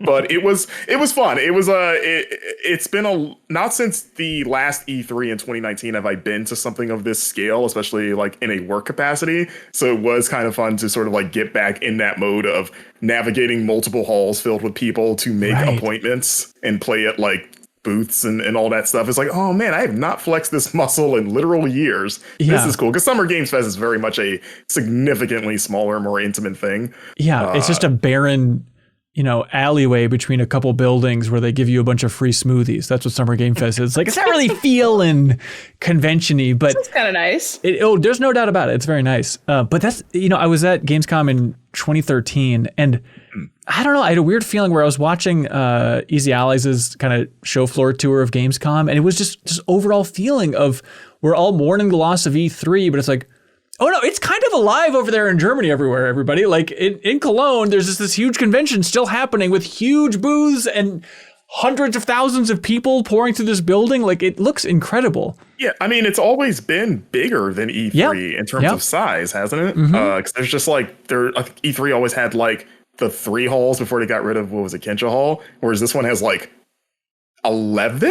Jeez. Wow. Like navigating that map on the first day was very daunting because it's like I don't have like the context for like how far apart are these, and also like just there's multiple floors, so like some halls are like, oh, this is floor 4.1 and 4.2, so it's either story 1 or story 2. So you're like, oh god, am I on the right like level for where my thing is that I need to be at?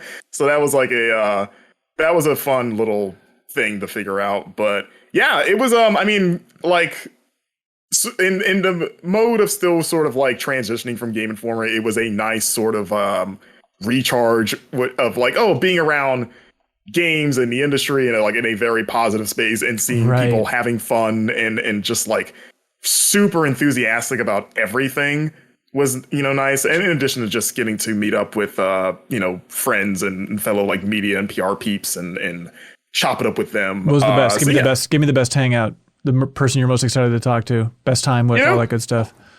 After years of only like crossing each other and passing, I met up with the Giant Bomb dudes and finally like had a proper conversation with Dan Riker. Oh, nice. Yeah. Like we'd run into each other the first day and made like a gentleman's pact to sit down and talk at some point.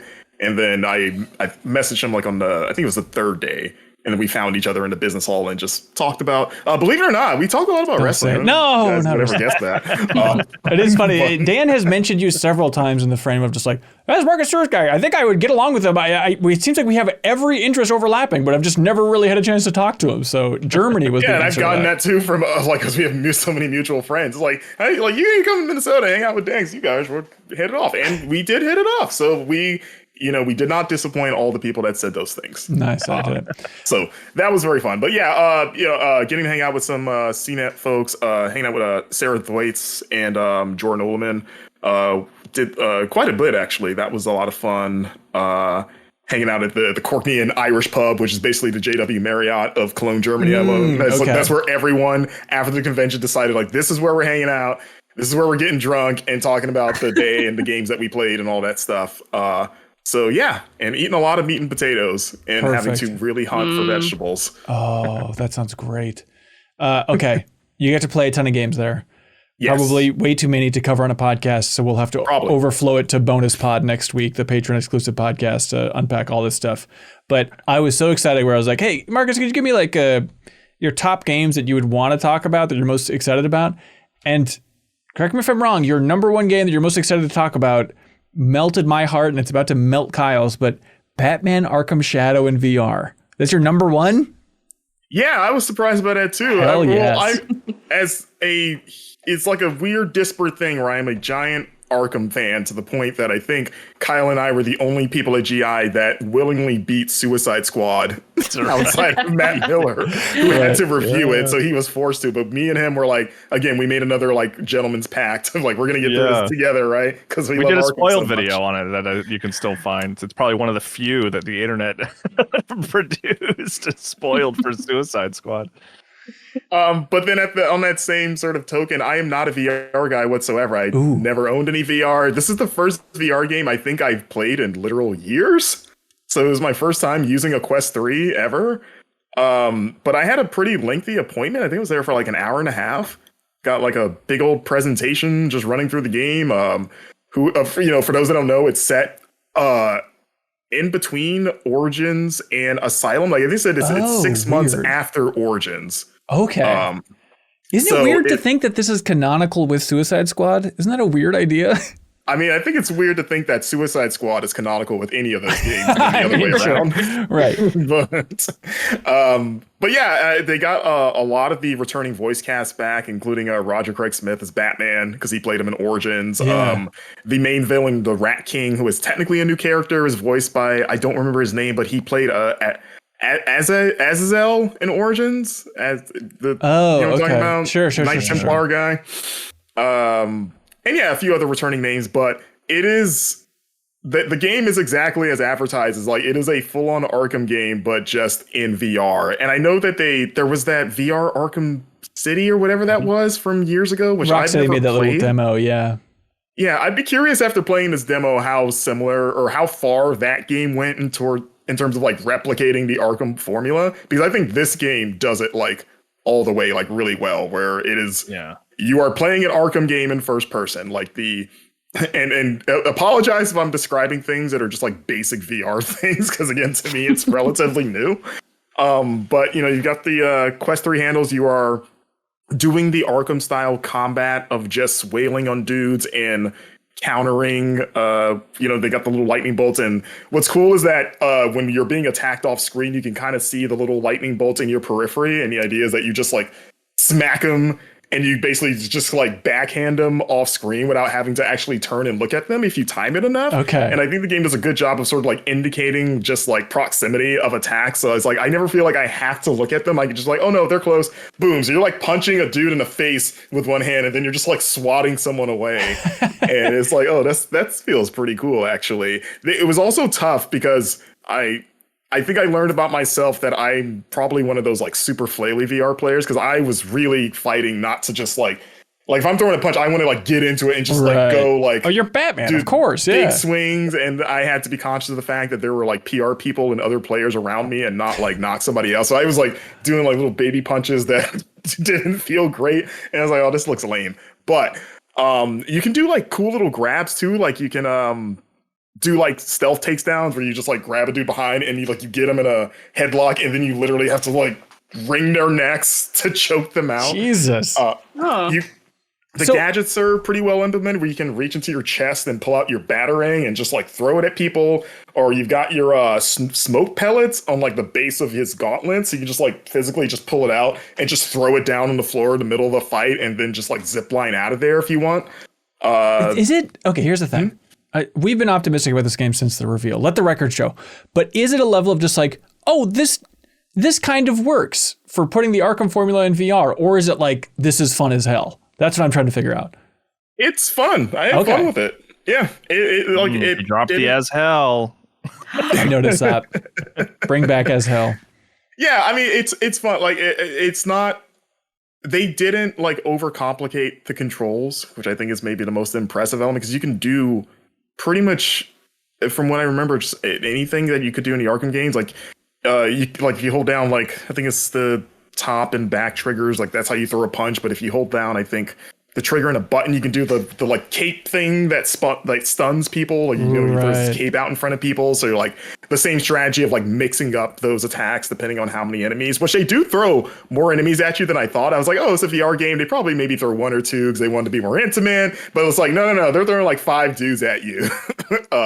And so you're just like, just swatting dudes and trying to keep track of them. And that was like, does really it feel frantic? Because that's my fear. I don't want it to be frantic. I want it to be specific. It feels frantic in the Arkham way of like jumping from enemy to enemy. And maybe like you are spending a little bit more time with them than you would in an Arkham game because of like sometimes some enemies can only be dropped if you punch them in a certain way, like direction wise. Like you'll get like directional prompts, like you want to do a right hook, then a left hook, and then an uppercut, and then other enemies you can just wail on them. Like it just depends. I don't know what determines it, but I think it's just supposed to like mix up your offense to keep it interesting instead of just like you're just mindlessly punching anyone. Like this specific enemy, you have to hit them in a certain way. So you're like managing that while also keeping track of the enemies that might be coming at you in case you need to break that combo and counter them before going back to the guy. I like knocking dudes down and climbing on top of them and then just literally just wailing on their head until they're dead. That sounds good. Brutally violent for Batman. But so like I think the combat is pretty fun. I think where I had the most fun with it was sort of the exploration stuff. Ooh, yeah. Like there's a ton of collectibles in the game. I think this is the first Arkham game that does not have Riddler trophies whatsoever, at least as far as I've seen. Oh, interesting. You're finding these like rat totem things. Like there's only 2 types of collectibles in the demo, but they told me there were more that they're keeping close to the vest. But you're finding these totems that you pick up and then you just smash them on the ground because it's fun. You get stuff from them, which is fun. And then there's like radio transmitters you can yank out of machines and then also smash in the ground. I like that they're really leaning into Batman just being like Andy Samberg, like throwing things to the ground for no reason. But it feels good. But like the Predator, like stealth stuff, I had a really fun time with. Like you're doing the thing where like you're hiding among gargoyles and like picking dudes off and trying to stay like hidden. And it plays identically to the Arkham games. Yeah. It's just in first person, but it's kind of cooler to have that perspective of like I'm standing and looking down physically over this gargoyle, and then some dude walks under me, and then I hit like a button, like you literally just grab their shoulders and then like yank them back up and then punch them in the face and then throw them back over and then zip line to another gargoyle while everyone's like, oh my God, what happened to Tim? It's like it's a more immersive version of that, but it plays really well. And I was like, oh, I'm having fun with this. Like, again, I've never been like ultra enthusiastic about VR. Like I have nothing against it, but it's like outside of Half-Life Alyx, everything else I've kind of been like, I don't know. Right. But this is one of those like, oh man, if I ever like shell out for like a Quest 3, I would absolutely get this.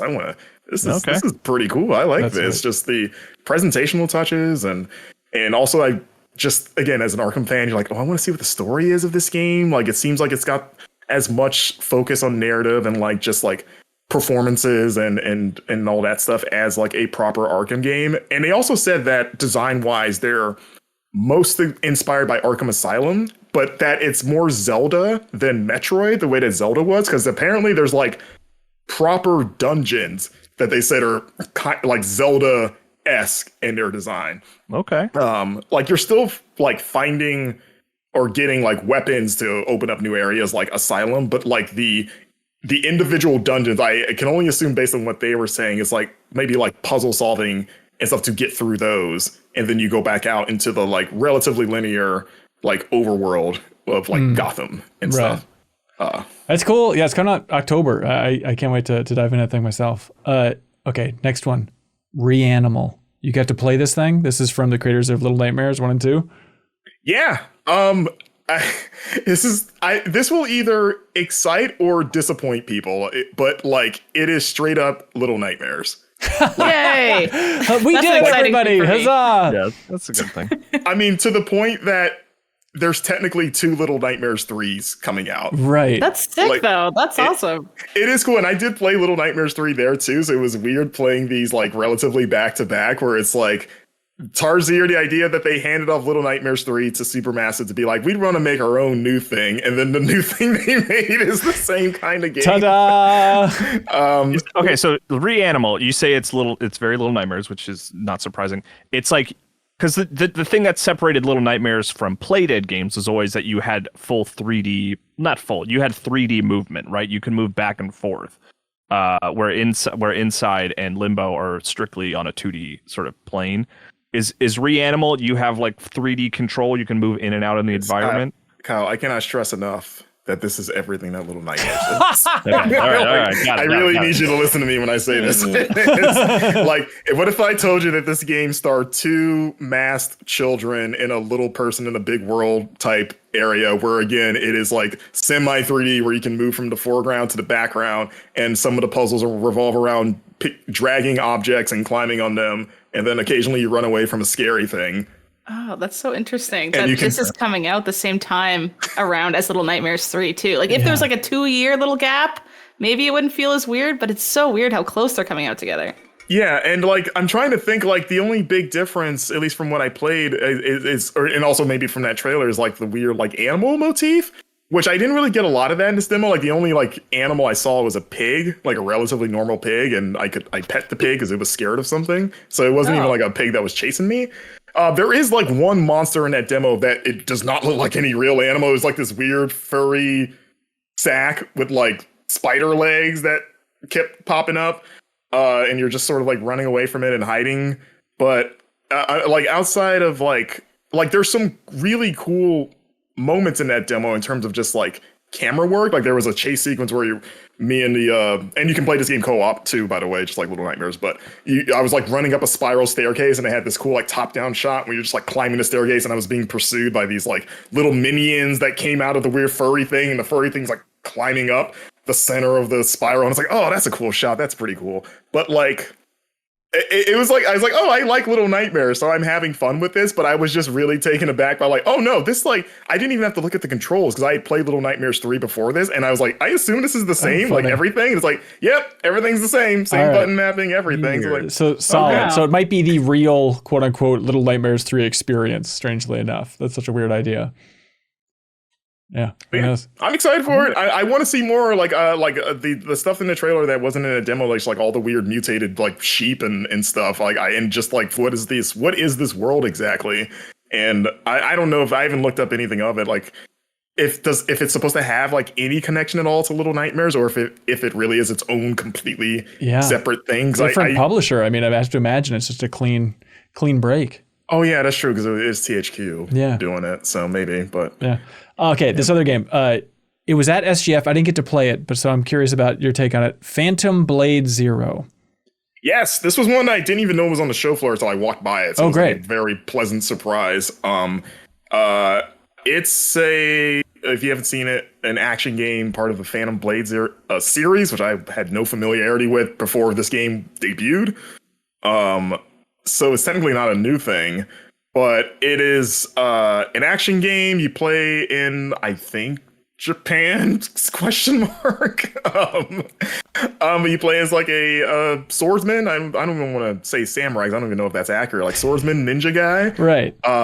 And I think the one thing the game is less Soulsy than I maybe thought that it was going. I don't know why I thought it was, just looking at it, or maybe I just assume everything's a Souls-like now.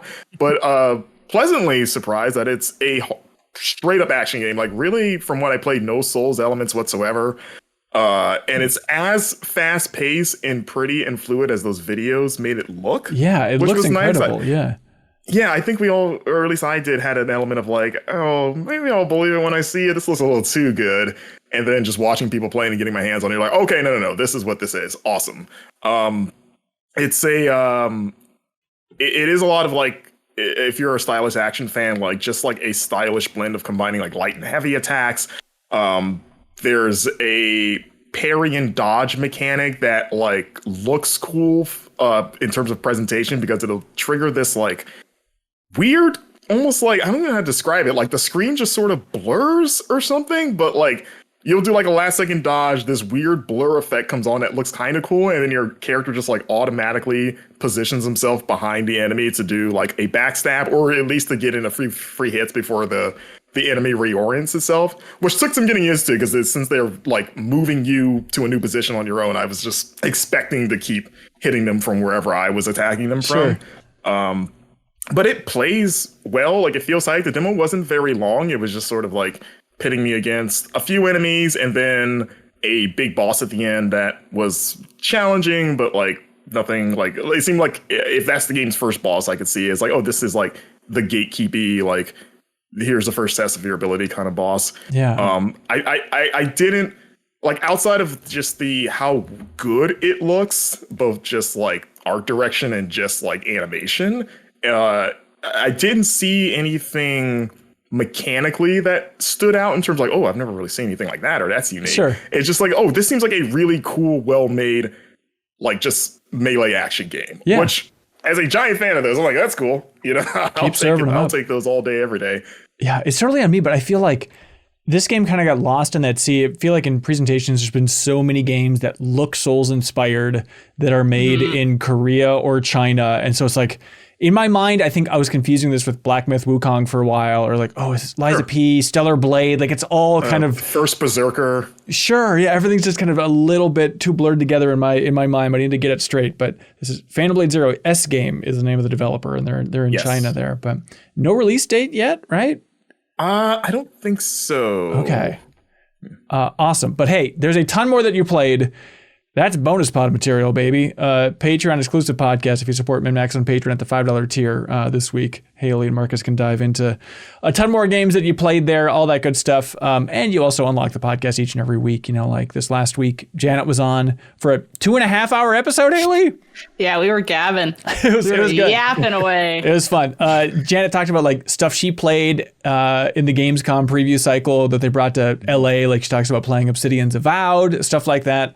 They talk about how they both are big fans of Detroit Become Human and want the world to know that.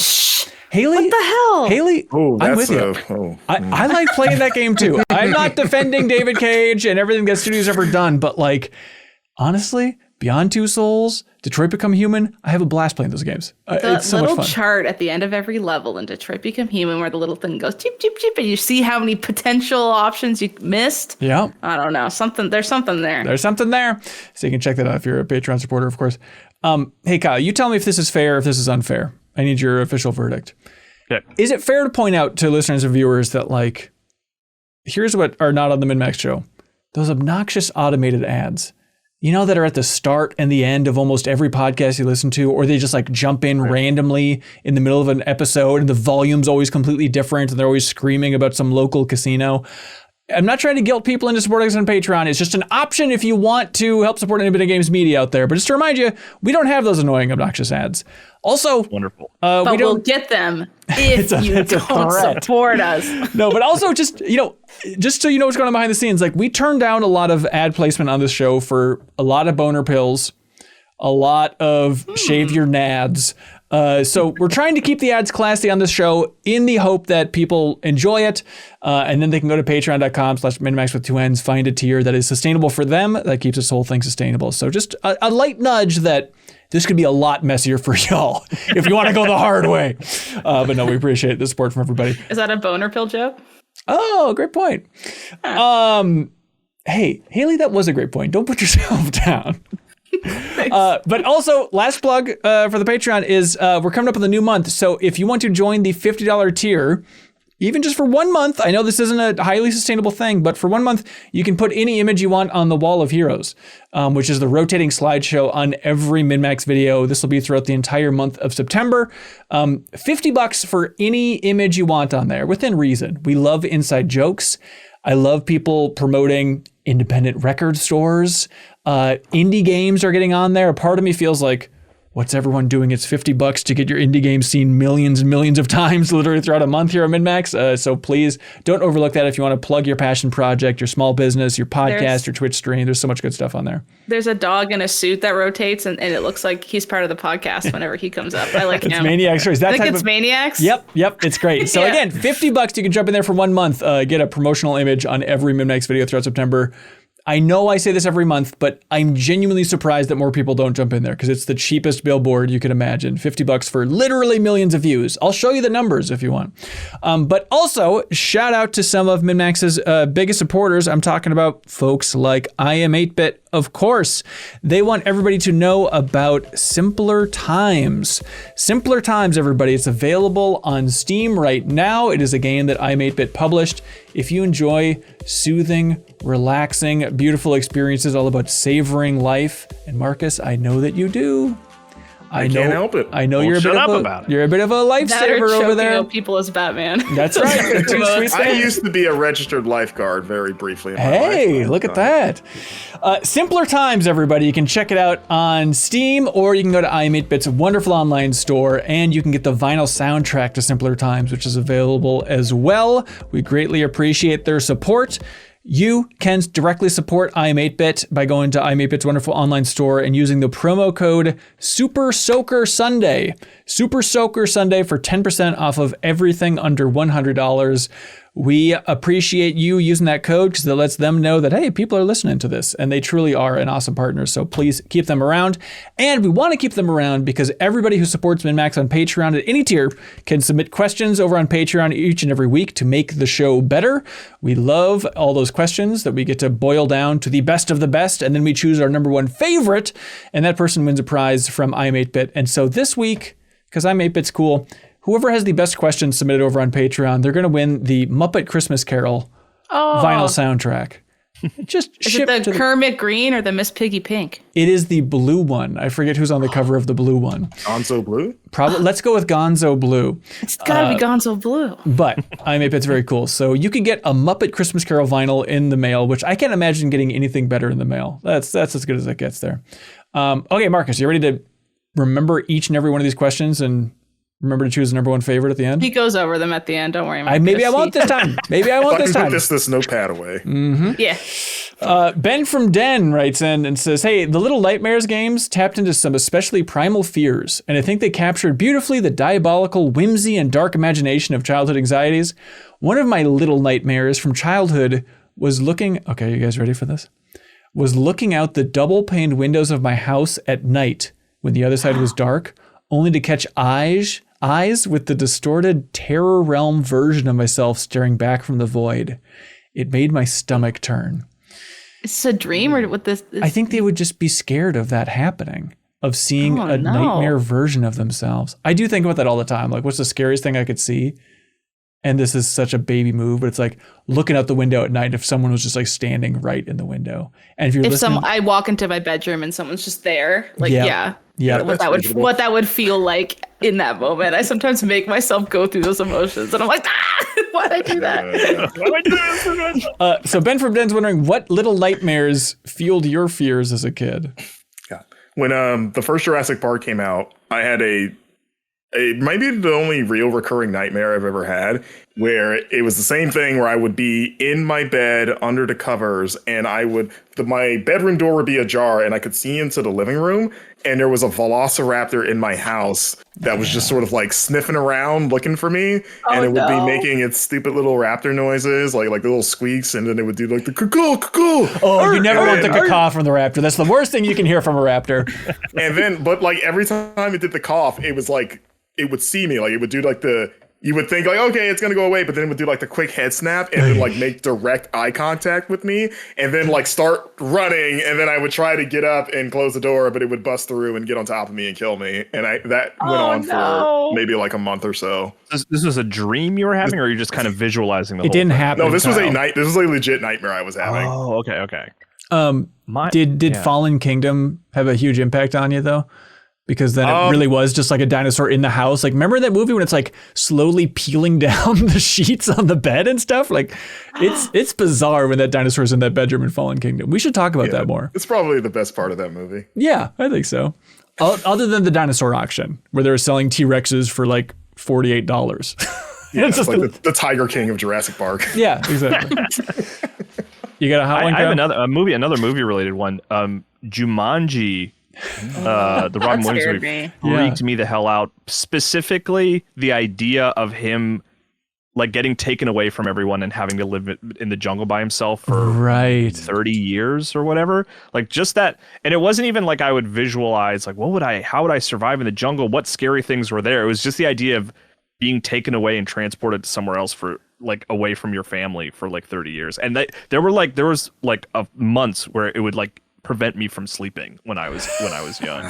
You'd hear those drums in the distance, and it was just thinking, and it wasn't like, oh, that scary monster in Jumanji. It was just this sort of like dread, just the thought, just the idea of like getting just sucked away to a terrifying jungle by yourself. Was that exclusive to Jumanji? Did you watch stuff like Castaway and have the same like, oh God, he's stuck in an island away from everyone for years, and everyone thinks he's dead? Castaway was more like, here's what you do, this is how you survive, and eventually you'll be fine. Where like Jumanji is just like, I don't know what happened to him for all that time. He grew a beard. Does it apply? That's how he survived. Yeah. Does it apply to Zarathura as well, where you're worried about getting whisked off to space? I'm too scared to watch it. Never watched it. That's smart. Did you then see that SNL skit just from like last year that was all about someone being super scared of being Jumanji'd while playing Ticket to Ride? Good. Yeah. Okay. It was good. It was terrifying. I don't know why everyone was laughing. It was just horrifying. You guys be serious. Horror sketch. I had and still have recurring zombie nightmares like all the time, once a week. It's the worst. And it's like my sister's getting eaten in front of me. So it's very, and I have like a really like I remember exactly what happened and like all the details and stuff. So I wake up and I'm like, I gotta work right now. And my sister just got eaten. Like that's like what it feels like. It's like a big bummer. But I have this really great pull from my childhood of, we had a Disney sing-along tape, and it was like the one where they're all in the Disney parks or something. And one of the songs in it is called Grinning Ghosts. And like Donald and Goofy just like walk up to the haunted mansion, I guess. And they sing this like, Grinning Ghosts come out to social. I think it's on the ride too, like that song. Scared the absolute ever-loving shit out of me, like to my bones, to the point my parents kept the tape in the VCR. And when I was being annoying in the living room, they would press play so I would run out of the room. Whoa. That's how scared it was. That's how scared of that it was. And I'll still watch, like, my sister knows to like play that audio, and it's obviously not scary. It's freaking Donald in a ghost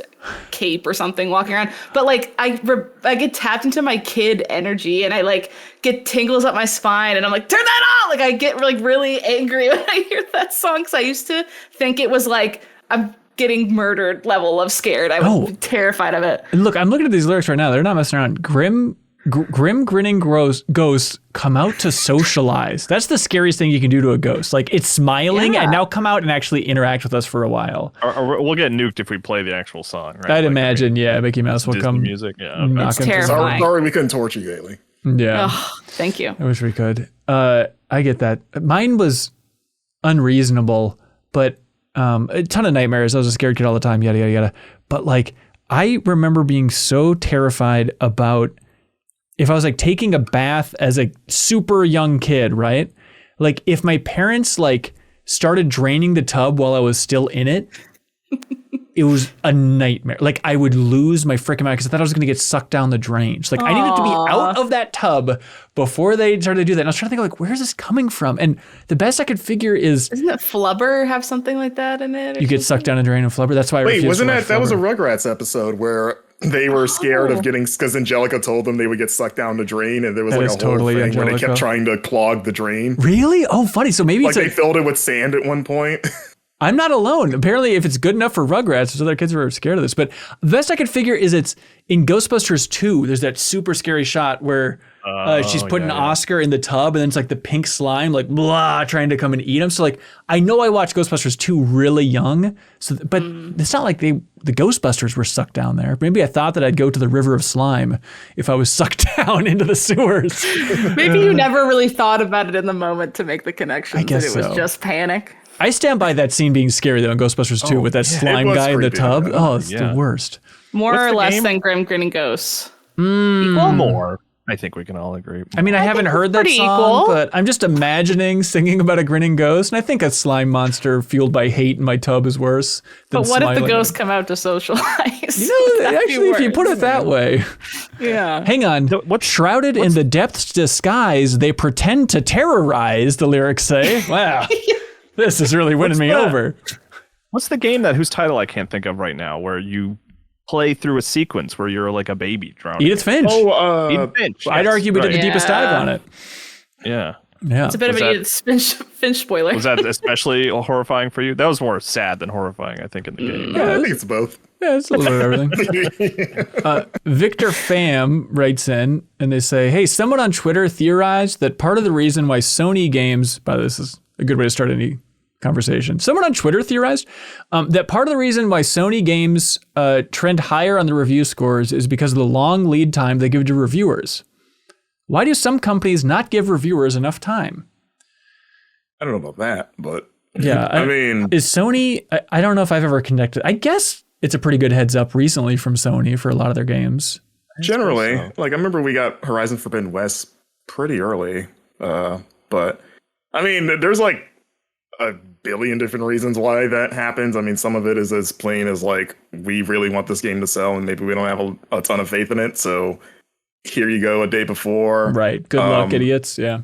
Yeah. Some of it is, we just don't want impressions out that early because of fear of spoilers. If it's something that's like, I don't know, particularly story heavy, I guess, or spoiler, like if it's like a Final Fantasy VII situation, not that that game came late, but that's just an example. Because I know some reviewers seem to not trust, or companies don't trust reviewers to keep their mouth shut, or if it's going out to influencers at the same time, maybe it's for them, and then we're just sort of caught in that blanket too. But I think games are hard to make, and a lot of them also, they're coming up right on the wire there too. Like the version that's reviewable comes in very late. That too. Right. Yeah. And so if they send it out earlier, it's going to be a buggier version and lower review scores. So like you got to find that sweet spot. But it is amazing every once in a while, like when you get a code for a game and it's like, oh, the embargo is a month and a half from now. It's like, what? Like Animal Well was really generous. And it's like, that's the fun part of the industry, is to try and figure out like, how important was that? If Animal Well was like, it's launching today, here's your code, reviewers, would the review scores be significantly different from giving people a super long lead time and also being like, it's a game filled with secrets and now you can talk amongst other members of the press to try and piece together these things? Like, I think they cultivated the ideal experience for press to play Animal Well. And like, that's the PR magic.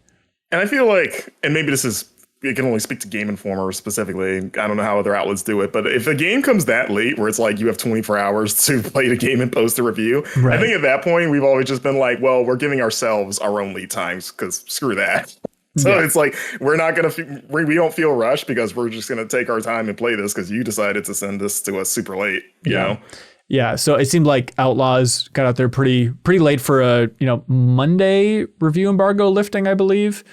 So I get that's pretty rough for some people. It's like, I guess main story you can beat in under 20 hours, but it's like, it's an open world game. Like you want to do a lot of that side stuff too. And so, it can be a stressful thing. Game are allowed to have weekends off too. So it's also, you got to think about the day of the week that you're doing that embargo and stuff like that. That just meant that a bunch of people had to work all weekend too. Yeah, I've had those embargoes with like, here, the game comes out Monday and we gave you the game Friday. So the expectation, like you expect me to spend my weekend crunching on this game. It's like, that's not happening. And it's tough because like sometimes you're like, well, I want to. I'm ready to play that over the weekend anyway. And other times like, okay. Yeah, but that's the beauty of never writing a review, everybody. It's glorious. Adam Castellanos writes in and says, hey, everybody, with Star Wars Outlaws coming out, I was wondering if it was harder or easier to make a game with an existing beloved IP or to make a completely new IP from scratch. Love the podcast. Thank you. Thank you, Adam. It's like, I think it's like 10 times more profitable to make something with IP already established or something like that. Like it's just like on the business side, an absolutely no brainer. And plus, like that's the only thing that gets greenlit a lot of the, like it's so much harder to pitch a brand new IP than we have Star Wars and we're making a card game. They're like, here's money. Like it's just right. so But then at much the same easier. time, you have to split some of the profits then with Disney, and that's where it gets to be. I think it's Yeah, but it's still going to be exceptionally more profits than an ungreen, like a red lit project that gets thrown away. Yeah. Yeah, I think to Haley's point, it's easier in terms of getting something off the ground to be like, hey, this is Marvel. But then I think it might be harder in terms of like expectations, because like, oh, you got this thing that everyone loves, so it better be good. And then whereas a new IP, it's harder to get off the ground, but then maybe it's easier because no one has expectations for this in the same way. So you can surprise people potentially, and then maybe become a big hit. But maybe it's like hard for like opposite reasons either way. Yeah. And we should point out, I mean, Haley's dealing with the contract law and stuff like that, but most of us don't have really a lot of insight into this whole thing. Well, but, I worked at Game Mill for a while, which they made exclusively licensed games. Yeah, but still, Kyle, I don't think we know. No, go ahead. Sorry. You're right. And it was a colossal pain in the ass to deal with every asset. Right. And I think that's the thing that I think makes making licensed games so difficult is like the layers of things you have to run by decision makers, where the advantage of making something original is that part of the process is totally eliminated, and you can make decisions solely for the benefit of the game, right? Mm-hmm. Is this better for the game rather than is this better for the game? And also, do a million people say it's okay? Yeah. You know, like, is everyone cool with this? But obviously, like, making original stuff has its own challenges as well, because you got to make everything from scratch, you know? Yeah. Yep. And So, but yeah, I think the challenge of licensed games is just the sort of permission requests. It's like, you know, that's just, there's so much time spent like, is this okay? No? Okay, let me redo it. Is this okay? I'd be so frustrated by that's that. okay. Like, but I need to change this color. Okay, you know. Yeah, how is this not in the brand guidelines? They're so far up their butts. What are they talking about? Like, I remember talking to, Avalanche, talking about making Dragon Ball Z sagas. If y'all remember, Marcus, please tell me you remember Dragon Ball Z sagas, like GameCube, Xbox, co-op brawler, trash. Vaguely. Okay. But I remember, Kyle, I think you were on that trip, right, where they were talking about, like, they were doing like attack animations and stuff for Goku, and then they get feedback from the licensors like, Goku doesn't do that move. And they're like, we grabbed the exact animation from the show. We're going, we're only pulling these things, but still just licensors can be like, nope. And so, I mean, every time I talk to a developer who's worked on a licensed game, they would never be public about it, but every conversation is like, oh my God, this sucks. It is so frustrating to run all of these questions through these licensors. We were told a similar story once by the Game Informer old timers about someone making a DC fighting game, and DC wouldn't let them have Superman kicking. Where they were like, Superman doesn't kick. And it was the same thing, I think, where they would show like comic, panels. It's like, yeah, he kicks sometimes. I don't think I've ever seen him really kick, right? Like, hold on, maybe they were right. He's kind of hang there while he's punching. Yeah. But stuff like that. Yeah. What do his feet do when he's fighting? That makes me think about it now. Really stern. Like the NetherRealm games, right? There's a kick button for Superman. I'm trying to think of the injustice. Like, does he kick? Or does he just do punches and laser beams? It's been a while. Superman kick move. With his legs. I know. I'm just looking rigid. up gameplay. I just like Googled. I was Superman looking up gameplay. comic panels of like Superman doing like a Liu Kang style flying kick, because it seems like he should do that because he could. But. This is the new angle that James Gunn can take for his Superman. Is Superman's really into his leg work and just pummeling bad guys with the legs. Less Superman leg day. It'd be cool if he just like crossed his arms and just started like kicking the crap out of someone, because he could totally get away with doing that. Yeah, and his ultimate rival, Legs Luthor. Poofy Doo writes in, and Poofy Doo says, is Silk Song officially in development hell? If not, what is development hell? I feel like good question. Development hell, I think we assign that term to anything that takes what we deem to be a long time, but I think there has to be an element of like actual like turmoil within the studio to some extent. Yeah. Because like, could a game just take a while, but like everything be going according to plan? Like in a sense, like Rockstar takes forever to make things, but do we say their things are in development hell? Well, I it think 10 years to make a GTA game. I'm sure those developers are going to development hell trying to get those. Maybe there might be, again, we're assuming we don't know everything that goes on in the studio, but Yeah. in this hypothetical situation, Rockstar and Valve, let's say Valve too, like they pride themselves on we take as much time as we damn well please. Right. So- And some of these, it's like, it's development hell because there's reporting about what's going on in there. But for a lot of these studios that are so locked down, it's like, oh, we'll just never know. Maybe Silksong is a drama fiesta, you know, but from the outside, it's like, well, I assume they're just all peacefully taking their time making a great game, you know, but I always kind of thought development hell was also not just like crunch culture, because that exists, but also like kind of like what we were just talking about licensing. Like we're waiting on something and it's taking a year and it's just like, can we keep going? It's like, nope. And you're just like, ugh. And you go contract and work for another company for a year while you wait. Or like they can't decide on a vision for the game. It keeps changing, and then they have to keep redoing things. Someone else BioShock came in Infinite.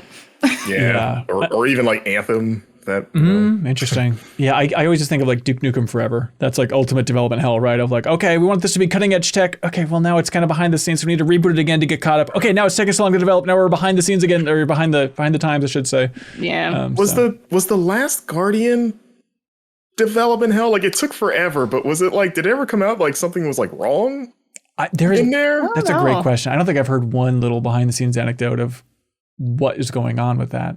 Yeah, I remember I talked to Ueda and I asked him like why it took so long, and he really just It's amazing we have a first party source for this question. Yeah, I mean, but his answer was just like well, it sucks. I'm having one of those moments I've had a lot over the last few weeks where I was like, I wish I could go Google that interview that I did with Fumito Ueda, and I can't.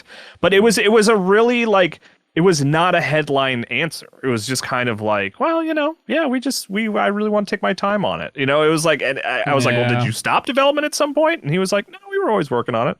And that was like it. Like that's like all he gave me. You know, we could safely say that Beyond Good and Evil 2 is in development hell. I think that's very safe to say. We're all in its development hell together. So the official verdict is Silksong not in development hell. I think it's just getting worked on. Yeah, but if there was like to say, I mean, they're just in no rush. I mean, optimistically, yeah. I don't. I mean, the only thing we knew is that it was DLC, and then they got big, and they were like, let's just make it its own game. Right. Yeah. Yeah. Beto Q92 says, hello, everybody. What is the first game that you stayed up way too late for? Like your parents had to scold you, go to bed, listen to your ghost song. Mine was Simpsons Road Rage and Smash Brothers Melee. I put a blanket over my TV so my parents couldn't see the light under my door. That is good gaming right there. So wait, you couldn't see what you were playing then? No, they would have it over them and the TV as well. Oh, like they were under with it. Gotcha. That's a smart way to do that. It's a better... That's why you never did it as a kid. You couldn't crack it. Pull story for this one where I was playing the Tigger video game on the PS2. Okay. I think you were just Tigger and it was a platformer game. Can't really remember. But I remember I was in the basement of our like super old house, and because that's where we had like a little TV, and then the door cracked open for the basement and I thought it was my brother, and I was like, Alex, and then a mouse ran down each step and it was like lit up by the light coming down the stairs, and it ran like it came my direction, but it went into the darkness, so I didn't know where it was. Oh, good. So my first thought was, oh, that's probably a toy mouse. Alex is just messing with me. And then I was like, Alex, and I went up the stairs and he wasn't on the main floor. I went up to his bedroom, he was dead asleep, and I was just like, oh, that was a real mouse. So I left the Tigger game just on in the basement and went to bed, and in the morning my parents were like, why is the PS2 on in the basement? And I was like, no reason. No, this couldn't possibly be Tigger's Honey Hunt on PS1, was it? Sounds correct. Okay. I just want to know... Whatever old Tigger game there was. Why is Tigger hunting for honey? That's not his thing. Yeah. His friend Pooh Bear. He's helping him out. Did it feel good? Like, if you can't do, like, the DuckTales, like, pole cane jump in Tigger's Honey Hunt? Hang on a second. Yeah, it was Tigger's Honey Hunt. That's it, yeah. Whoa, hang on, guys. No, Disney said that he actually never hops on his tail. They made that very clear. There's no evidence. Hang on, this game might be great. The review scores are better than I thought. His jumping was very satisfying. It was like, zhuzhong, like you really got some air. It was fun. I hope everyone's sitting down. Tigger's Honey Hunt 64 magazine described the game as, quote, the most faithful representation of any cartoon character on any games machine so far. Oh my God. I mean, in the sense that they took a character whose main trait is bouncing and the game lets you bounce, then I guess they nailed it. Wow. It looks like a 2.5D kind of pandemonium sort of style thing. Yeah. Should we get Digital Eclipse to remaster this? This sounds great. Ubisoft There's like publishing mini it? games you could play. I'm interested in this. Oh, Okay. this is such a throwback. It's a French Show Plus. studio that made it. Yeah, I think we got to play this game. I'm trying to see what else. Every so often throw a rubber rat at me or something. Yeah, we can make that work. That's a show. Yeah. All right. Let's see. Anna Retleaf asked the most obvious question. Which MinnMax cohort would win in a 100-meter dash? I mean, I can. In the Super Replay, I claimed I could beat a rabbit in a race, which, according to Kyle, is impossible. Yeah, are you out of your mind? There's no way Thank you could do that. Thank you. And Yes. is this? Why is that so impossible? That I could beat a rabbit in a race. Famously, fast as hell. yeah, I have famously, longer legs. I take bigger strides. If in a foot race, sustained We foot race, I would Googled win. the average human speed and the average rabbit speed, and the rabbit was like twice as much. yeah. But rabbits are cocky as hell and they lose to like tortoises all the time. That is so- true too. So, and yeah, the rabbit would also Google that and think he has it in the bag and get cocky. Yeah. I mean, I don't know. There's still a part of me that thinks I could beat a rabbit. no, you've seen Rocky, right? Like he can't even catch a chicken. Like it's hard to catch a little animal, and a rabbit is just a chicken on I'm not steroids. trying to catch it. I'm just trying to beat it in a race. Like straight line. Yeah, Like if we're in a straight line, you blow a gun, and we are just trying to hit the same finish So you're line. saying That is you what I'm wouldn't saying. swerve a little bit to try and eat that rabbit? Is that what you're saying, Marcus? If I can't beat you, I'll eat you. Yeah. Look, I didn't want to toot my own horn. I'm feeling pretty confident I could beat any of y'all in a I was race. thinking like You're you're pretty probably tall and fast, lean. right? I don't think I'm fast, but I have long legs. My only competition, as Do far you as I can run tell, regularly? Are you a runner? I did in 2020, and then I messed up my knee. But I they all kind of say. remember how to do it a little bit. No, I'm a terrible runner, but I've got long legs, and like, who else we got? Janet? I could crush Kyle. I could crush Wait, Sheffield. Janet's like Wait, a but Janet runner. actually- Marathon runner. It's She is. Janet. Yeah, I was this gonna is- say, unless I didn't know if it was just the people on this call, but yeah, Janet would. No, I mean, if it's like a mile, Janet would kick my butt. 100 meters? I still think Janet would. Just I 'cause still she's think Janet attractive. might beat you. Yeah, Janet would beat you to the refrigerator. No way. I assume she's just Sonic the Hedgehog. I think She's I like- put my money on Janet. She's like 3.5 feet tall. You want to see how long my legs are? You don't want to see because they go for a long time. They'll be gone before you look. Yeah, that's right. God. I think just you should really kick more. You're in decent. You're in good shape though, right? I mean, you I could do it. exercise I could do. a I lot. bike. My legs are. There's got to be some muscle on those bikes eventually. But then Janet Yeah, also runs regularly. yeah, but she's too. like 16 inches tall. But she's a trained runner. I Yeah, don't it's think that 100 would meters. affect it as much as like Janet's a runner all the time, and you sometimes run and admit you have a bad knee, but happen to be tall. So I feel You could Janet you would could still win. you could fall 100 meters. 100 meters is nothing. That's a hop, skip, and a The real jump. thing I want to know is, could Janet beat a rabbit? No one can beat a rabbit, Marcus. I don't think Usain Bolt could not beat a rabbit. I bet you someone has. You could probably find that YouTube video. Of just a race with a rabbit? No way. Yeah, someone. Come on. Let's see. Graham Gilmore says, "Hey, what's the first video game related show you remember watching?" For me, it was either video and arcade top 10 or Electric Playground. Either way, did it have an impact on you and your career trajectory? So like I not was- an adaptation. Of Yeah, I was thinking. Oh, the Mega yeah, no, Man like animated covering. show. I'm with you, Kyle. That's what I thought of Mega Man 2, Kyle. Yeah. I think of that Mega Man I like animated that show a all the lot. time. I think I've said fighting this robot. before, but I love X. I don't really care about Mega Man, but they had this Mega Man show, and my brother. This was before the age of the internet, obviously. My brother insisted there was an episode where Mega Man X showed up. No, there is. There is. I know that's the Yeah, but Kyle, there the is, finish though. line. But I knows? thought he was messing with me, and it wasn't until I was an adult and could search things online that I found clips of it, and I was like, oh my god, he wasn't lying about this. I thought this was made up. First But yeah, multiverse episode. that's right. Sonic Wonderful. Underground. Sonic Underground. Oh my god, Remember that's the that? Sonic show nobody talks about. Oh, they canceled Netflix. it. It's kind of. They're that the gonna one with the find their siblings? mother. Yes. Yeah, he has a Their band. mother And Jaleel will White be plays found. all the siblings, including the sister, right? What?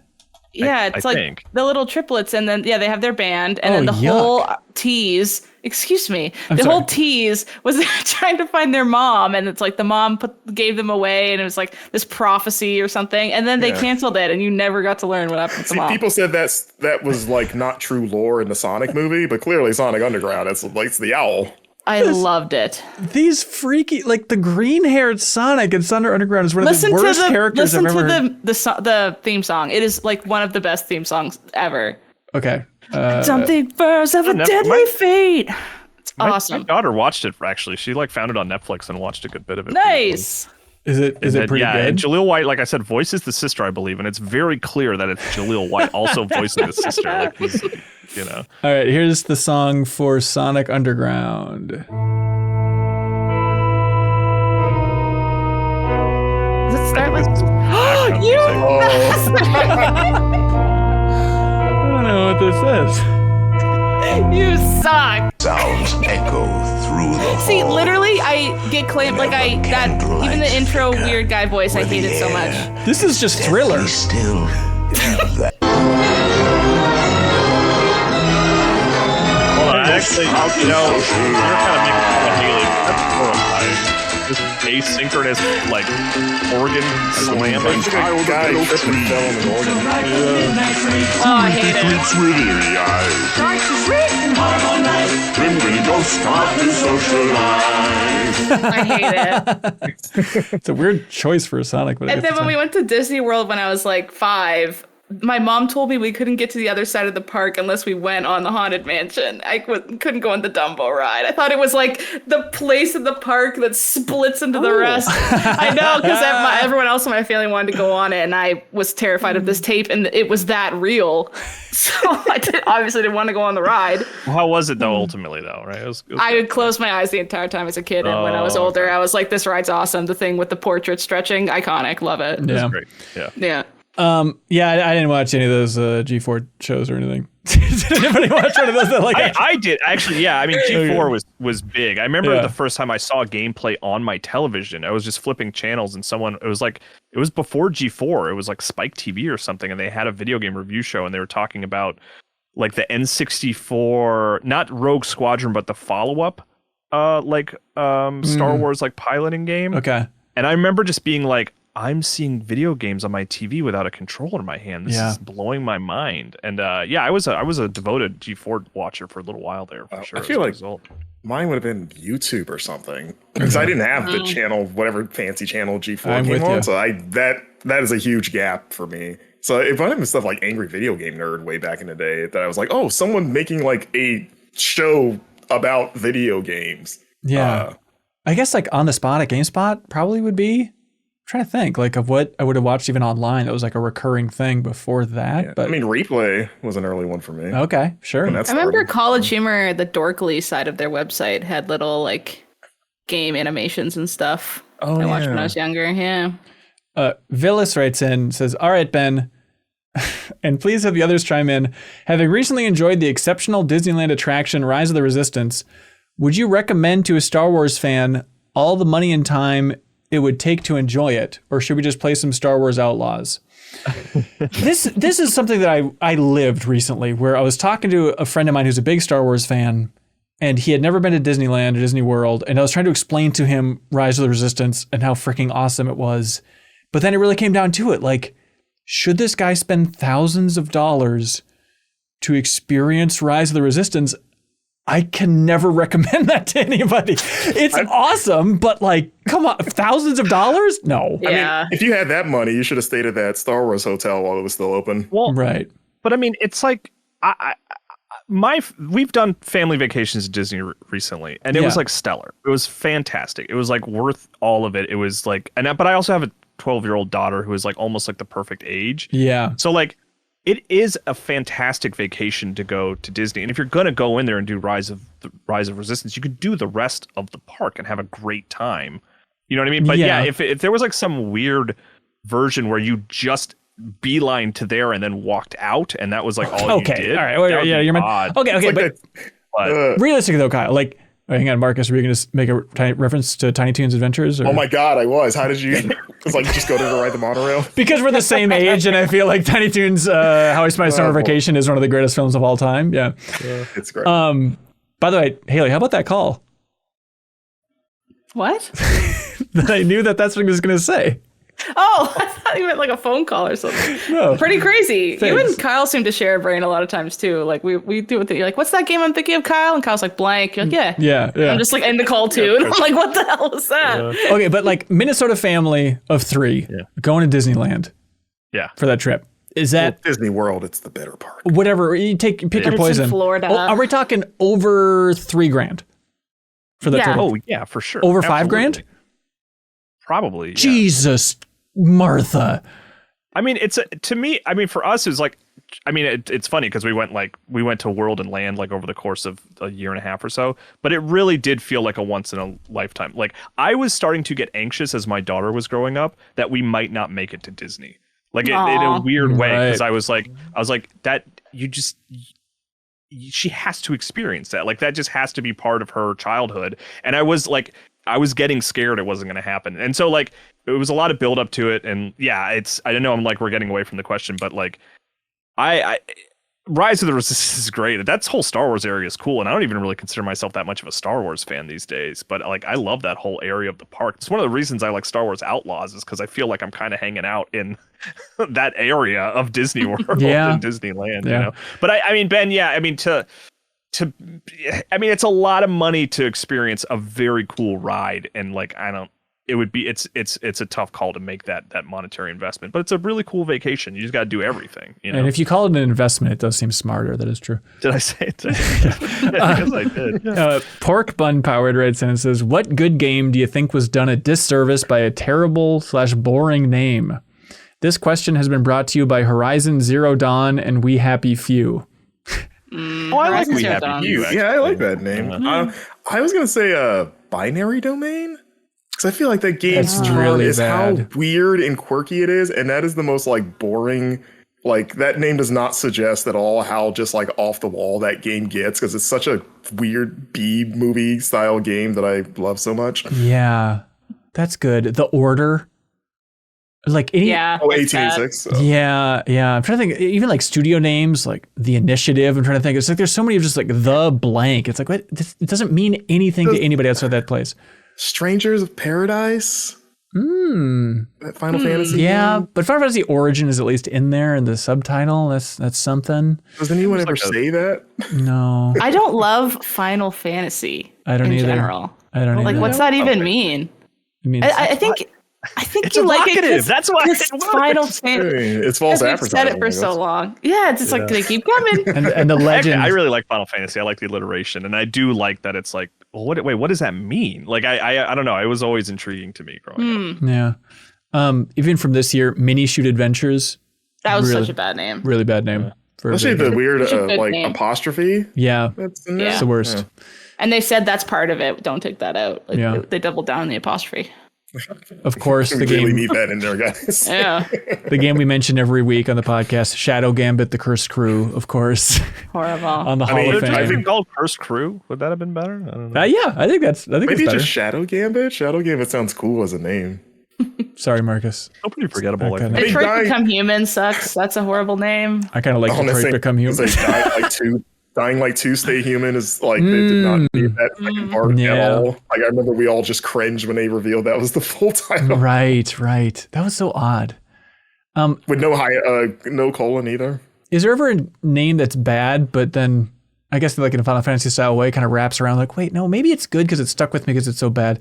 But Live Alive, it's like I hate that. that's No, a I hate terrible that. name for a game. It's like, well, now it's like iconic and weird fun and to quirky. Yeah, I always think of Five Alive the drink whenever someone talks about that game. yeah.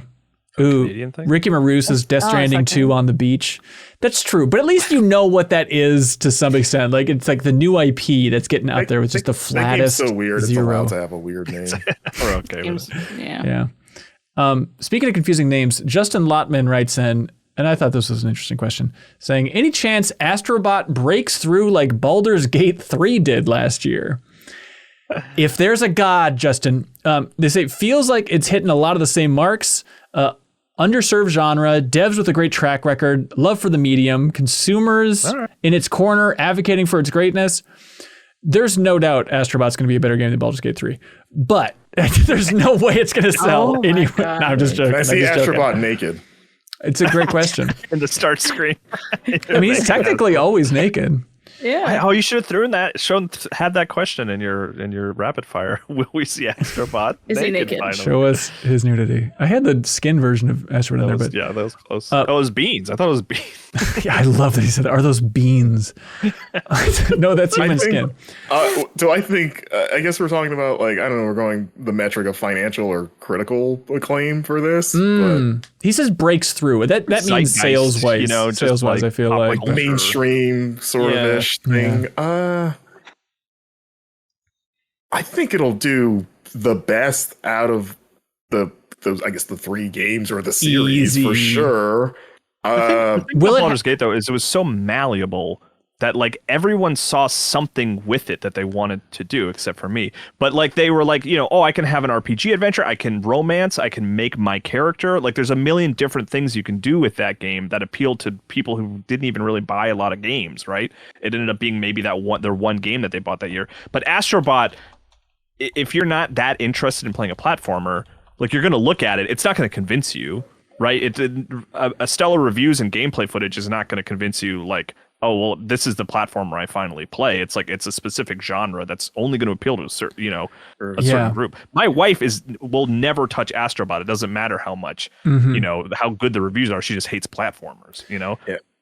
How often does a non-Nintendo platformer, like, hit that? That's a great question. I don't know. Like, I feel like Astrobot could not have more goodwill, like, than it does right now. Like, everyone is just ready to go. And the question is, like, how much of an appetizer was that free game on PS5? Did the tens of millions, how many has the PS5 sold?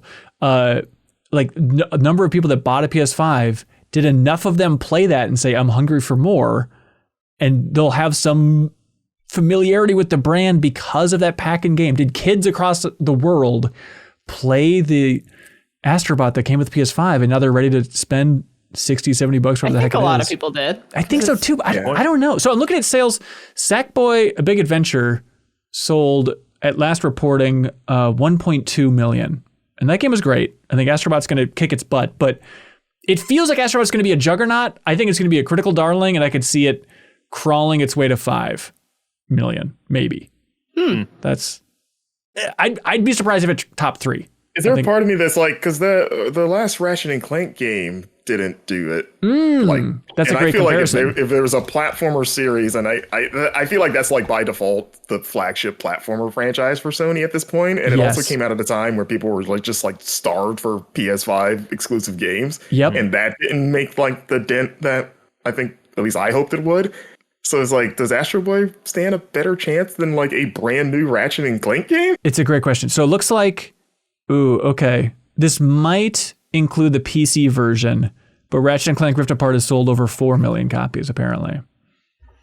Ooh. Yeah.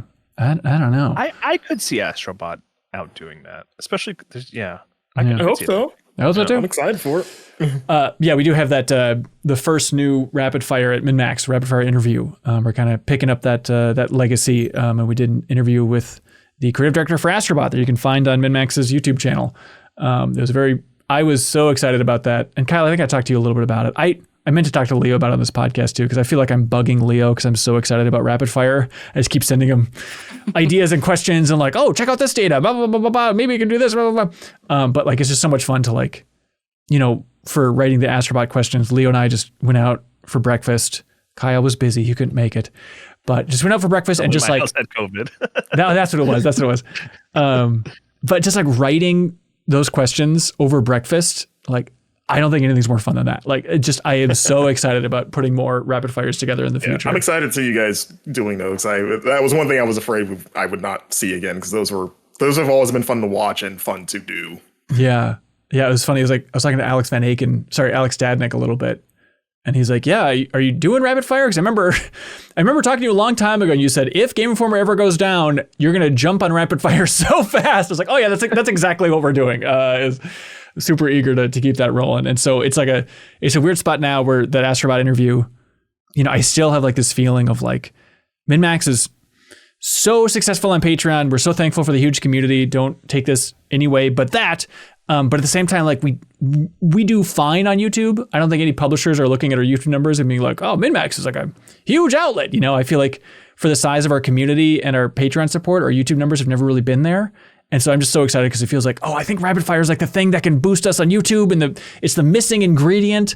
And so I was really getting out over my skis for like, oh, that Astrobot video, I think it's going to be huge. I think it's going to be huge. And I remember talking to Leo and I was like, I think 20,000 views is my barometer. If we pass that, it'll be a success. Below that, it'll be like, it's disappointing. And I think right now it's maybe at like 13,000. Maybe with a new astronaut. What's that, Kyle?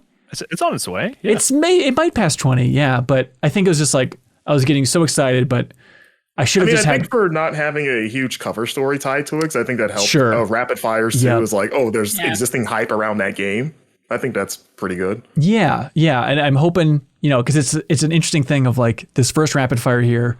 It's like we can share this link and pitch for more rapid fires in the future. But if this one did 100,000 views, it'd make our job a lot easier of trying to land other big games and stuff. So I'm still hoping that like maybe with a new Astrobot trailer that in the YouTube recommendation algorithm, this will get picked up in some way. But I'm not seeing it as a failure, but it's just like, okay, all right, it's not going to be the slam dunk win button that I was hoping it would be. And then I'm like losing sleep at night thinking about like, God, I should have asked a bunch of Bloodborne questions. What was I doing? Like, there's like internet layups that I should have put in there. Like, I should have asked about like Shuhei Yoshida and then tagged him in it. Like, there's so many obvious things I could have done to try and rally the internet a little bit more behind it. But I'm still, thank you for all the kind feedback. It was about it nice. was pinned to the top of the Astrobot subreddit. So. Oh yeah. Oh nice. Yeah. I'll take it. Maybe if those freaking articles could source you, they'll get a few more views instead of just saying, I found more information on Astrobot in the gutter of the internet. Yeah. It is like, it's very sweet. I love like Eurogamer and the other sites that like embedded, I think VGC like embedded the video. It's like, yeah, why not? Like, what are you losing, IGN, by embedding that video? But I get that's so greedy. I understand writing up and linking it, and that seems fine. But the tweets that are just like breaking out all the takeaways without any citing of the source, like, come on, guys. It's annoying. Yeah, but what are you gonna do? Let's see. Bizkit Nick S writes in and says, if life was a video game, what is the most recent boss you fought? So it's like getting into like a physical fight with someone? No, I don't think so. They say, for example, mine would be surviving the start of this school year as someone who works in education is their most recent boss. I guess. I believe Marcus and I are still fighting yeah, the threat of unemployment. That's my boss still in the midst of combat with. It's a real boss rush for a lot of people in the game industry. Phases to it. What phase are you on right now? At least the third health bar at this point. Yeah, and it's like a Ganon health bar of like it just keeps going longer than you think it's gonna go. Oh yeah. How are you doing on that front, Marcus? I'm doing well. I have some stuff in the fire I can't talk about yet that might become things. We'll see. Okay. But Like I'm fine. And honestly, Gamescom was great for like that in terms of like networking and putting feelers out. Are these like full-time potential game industry things? Yep. Oh, geez, that's awesome. And Kyle, you're secretive, but you're doing okay-ish too? Yeah, I'll have some news to share probably next week. Yeah. Jeez. Oh, exciting. Haley, what do you got going on? How are you feeling? I'm feeling great. Okay. Same old. Today was a big stressful day. There's a lot of crazy stuff happening at work that I can't talk about, but it's like Is that the final boss for you? Scalding hot indie games tea. No, last summer I finally got diagnosed with OCD like properly. Like I can put that as a thing that's going on with my brain. But getting to that point and having to like go to therapy and be like, I just have OCD, give me the medication. They're like, let's talk about it first. And I'm like, God damn it, give me the drugs. all right, back up. What are the signs of OCD? It depends, different for different people. I catastrophize everything. So I take a thought and I focus on it and I think about every single thing that could go wrong, to the point that I like start to spiral and I don't sleep and I burn out really bad. And it was happening because of work. Like when I was a kid, it was just like normal things like social life and whatever. But as an adult, I would draft, like, say, for example, a very complicated SAFE document, which is like a convertible note thing, which is like very complicated law. If I mess this up, it's hundreds of thousands of dollars. So it's like very high stakes stuff. And then I would do the work and I would be present in the moment writing it and feel very content with what I did. And then as soon as I'm going to bed, I was like, I bet I put the wrong share class. I bet I put the wrong date. I didn't check that number enough times. And I would get up maybe like 10 to 20 times per night, turn on my whole computer, boot up the document, reread the entire thing, and then go back to bed. And I was doing that over and over and over, and I was burning out like crazy. And does medication directly help with that? It literally turned it off. That's it completely wild. fixed my brain. Yeah, Wow. It was awesome. I got really lucky. My doctor was like, this might not work. And I was like, it works. And she's like, don't ever go off it. I was like, okay. Wow. Mine's less interesting, but just like buying a house, I still feel like I'm fighting the boss and like specifically, we're finishing the basement, and that's where the new MinnMax studio is, and it's just been a long saga, like months now of just like, I just want to be done with that. And so we're nearing the finish line. The MinnMax studio is probably at 60 to 70% complete, if you want an arbitrary number here. So we're working on it, everybody, but finishing a basement's a lot harder than you think. All right, pop quiz, Marcus. Yo. No recap. Raw dogging it. Choose it. Raw. What is? Get on that flight. That's no right. Books. What is question of the week? Let's see. I liked the Nightmare one. Nightmare one's That's a good. fun discussion. I like knowing what frightens people at night. Yeah. I thought the discussion about the Development Hell one. Okay. Pretty good. Development Hell. Yep. Yeah, and I think that Astrobot one too. I thought that was just trying to gauge. Getting right to it. Comparing that to Baldur's Gate 3 is very interesting to me. It's an odd choice, yeah. I like the one about IP license versus new. Let's see, Haley, Kyle, you all leaning someplace? I like the Nightmare one. Nightmares, yeah. Yeah? We did get to hear that scary song. That is true. It did make the segment better. All right. My trauma. Congratulations, Ben. Ben from Den, congratulations. You just won a prize from I Am 8-Bit, specifically the vinyl soundtrack to the scariest film known to man, Muppets Christmas Carol. The Ghost of Future is not messing around. We all know that. Yeah. The Gonzo Blue. All right, everybody, it's time for something that we call Get a Load of This.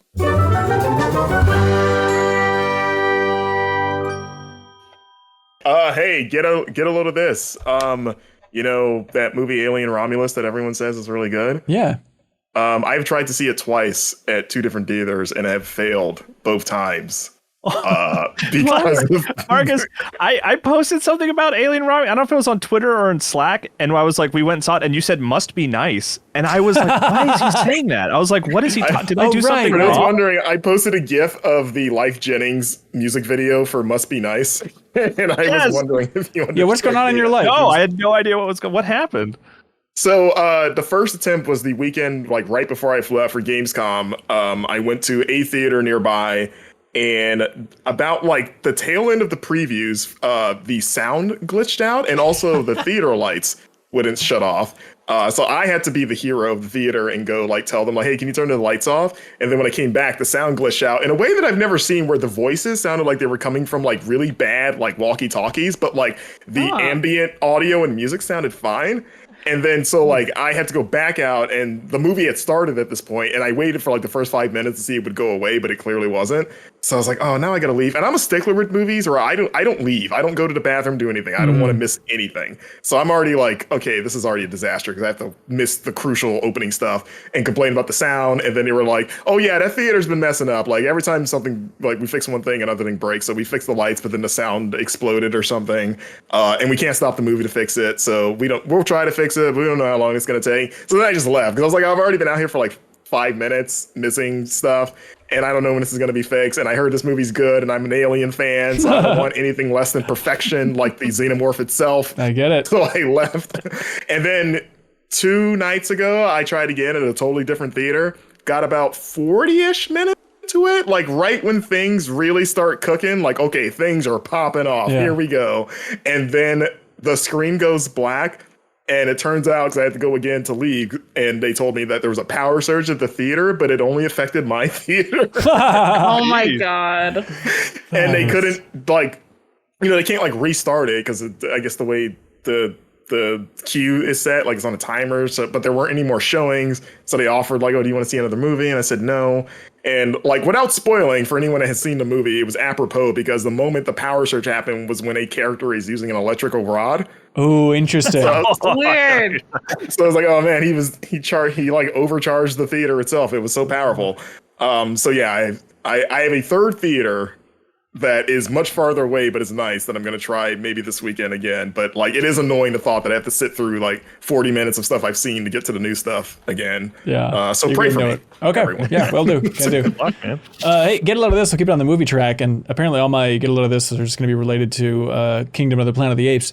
But, one of my favorite YouTube series is that on the Corridors channel, the VFX Artist Reacts, where they just break down VFX shots in movies and stuff. And they had the VFX supervisor for Kingdom of the Planet of the Apes.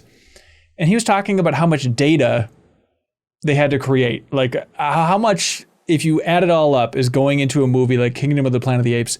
They created and then ultimately deleted 44 petabytes of data for the special effects in that movie. And so that's what, 44,000 terabytes of data just to make a movie like Kingdom of the Planet of the Apes done. Unbelievable stuff. There you go. A lot of monkeys. A lot of money get a and load of monkeys. this. Yeah. I love fidget toys. Like I'm always on the lookout for fidget toys, you know, quiet ones so that I don't annoy Ben with like thank clicking you. and stuff like that. And I saw these online, and Wes was going to Japan from Game Informer, and I told him to go get me some, and he didn't. It's not that easy. But my wife tracked these down, which are just like segmented sections of like Nintendo controllers and stuff that like just let you push buttons. And my wife, she found like the whole set on eBay. So I have like this full set now of like random elements of controllers. You got like the C-Stick GameCube? C-Stick GameCube? GameCube buttons, yeah, and the GameCube C-Stick. Yeah, I love that C-Stick. So like I love it. It's like these awesome just like little fidget toys that I can mess with on my desk that are like just like portions of Nintendo controllers. They're really, really cool. Really That's love. super I think I cool. speak for everyone when I say you don't need all of those. Share the load, Look, man. my wonderful woman, and she just wanted to get me the whole set because she knew I had gone through a traumatic experience recently, so she got me this lovely gift. And I'm just saying, give us some of those. It's not complicated math. You have a lot and we have zero. Get a load of this. A certain game store is doing retro versions of their game store. Did you hear this? We can say GameStop. Retro? Hell yeah. Can we Oh, say I it? haven't. It's like, no. So they're opening specifically GameStop retro stores. They're going to be limited. Like there won't be nearly as many as GameStops. And all they're doing is just selling old games and consoles and stuff. You know, the stuff we sold them for 10 cents. They're going to turn around and sell it for $80. They've got a blue Wii on here for $69.99, $66.49 if you're a pros, which I guess is some special level you can gain. We got a Wii U for $120. Comes with the scanner thing for the camera and all that. Susan, get a load of this. This is dumb. Don't do this. Yeah. No, this looks great. This is a good idea. Wow. I'm This is confused really if it's gonna like they're going to have a retro There's no section. way that could exist with us existing at the same time. Right. They had to choose. It's really tough. Yeah. I know, right? Yeah. It's so frustrating. It's so nice just to wait for that company to go down in flames and we can all just thoroughly enjoy it at this point. Or maybe Ryan Cohen will turn it around. I don't know. Anything can happen. He's busy getting sued by Bed Bath & Beyond right now, so he's a little tied up. He's in the bath section right now. He's about to go to Beyond. Yeah, they're waiting on pending litigation. He might make it to Beyond. Hey, get a load of this from the community Discord where they share get a load of this is all day, every day, and it's the greatest news feed you could ever find on the internet. It's like Twitter without the snark and negativity. But Leafeon the Pizza Dog shared a tweet from the official Steam Deck Twitter account here. And it said, "Good morning. We've just shipped a new feature on Steam that shows when a customer review was written by someone who played primarily on Steam Deck. Keep an eye out for the deck icon to see how these players reviewed the game and let us know what you think." I think that's such a smart idea. That's for so Steam smart. reviews to be like, okay, this person was mainly playing on the Steam Deck. That's good, helpful info to pass around. Love that. Yeah, but hey, that is it for this episode of the MinnMax Show. Marcus, thank you for being here, sir. Yeah, thank you for having me. Yeah, anything you want to plug? You can find me on Twitter at MarcusStewart7. Yes, that is my Twitter handle. And I was announced the contributor for the Indie Informer. Yeah, I today. saw that. I saw Yay! Jill in the chat. Fellow editors Wesley LeBlanc and Charles Hart. So we're going to be over there doing some stuff. So check out the Indie Informer. Hell yeah. And yeah, I have a Twitch channel. If you want to watch me play games, Marcus streams games. I was playing some Black Myth Wukong for like 4 hours last night. Awesome. Great. Doing that more often. Yeah, we'll share all those links. And if you want more of Marcus, you can also tune into Bonus Pod, Haley McLean's podcast. They'll be talking more about Gamescom stuff and a bunch of other random odds and ends, whatever they'd like to. Maybe finally he can talk about Alien Romulus after he sees that, possibly. But we do have, in that bonus podcast feed, as well as on our YouTube channel, we do have a Max Spoilers with Kyle and Jacob Geller talking about Alien Romulus. If you're interested in all that stuff. Watch like the first 20 minutes of it, Marcus. If you want it, you can watch like the first 20 minutes. Yeah, my computer will shut down as I'm watching. Yeah, it'll explode at that point. Reminder, we have the deepest dive on Mirror's Edge. You can play along and you support us on Patreon at any tier. You can submit comments that we'll read during our Game Club discussion about DICE's Mirror's Edge. Or if you're at that $5 tier, you unlock the podcast version of that. So if you want a lot more MinnMax content, you can unlock that bonus podcast feed. Help support us, get a more convenient version of the content right to you, including the latest episode of New Show Plus, where we brought back Charles Hart, from D&D fame and Game Informer fame and Fanbyte fame, I suppose. He's such a good DM. He's Isn't he? fantastic at that. Oh my God. I've been wanting to play with him. I haven't played He's D&D in a while, amazing. It's so good. Yeah. So they played a micro RPG. It was Haley and Sarah and Leo and Charles Hart as the DM then. But that's on our YouTube channel. But then also in the bonus podcast feed, if you want a podcast version of them playing micro RPG, that's the tale of taking out zombies as a hitman, all that good stuff. It's a silly good time. Was it fun, Haley? Leo's name is Advil Liquid Gel. That's his character name. If that's just a little taste, you're gonna like it. If that's really funny to you. good. And yeah, final reminder, any help sharing that rapid fire about Astrobots appreciated for us to be able to do bigger and better ones in the future. Not that you can get much better than Astrobot, but it helps us for landing bigger British. AAA games. But then also Wall of Heroes, everybody. If you want to promote something, promote your passion project, ask me how it works. You can reach out on Patreon, but if you join that $50 tier, you get to put any image you want on every MinnMax video throughout September, and clock is ticking if you want to jump in for that. So I personally think you're a damn fool if you don't, but I'm partial. I understand that. But that is it. All right. Thanks so much, everybody. We'll be back next week with a new episode of the MinnMax Show. That was a fun one. Thanks, Marcus. Thank you. Be good. Have fun. Let's go. Bye.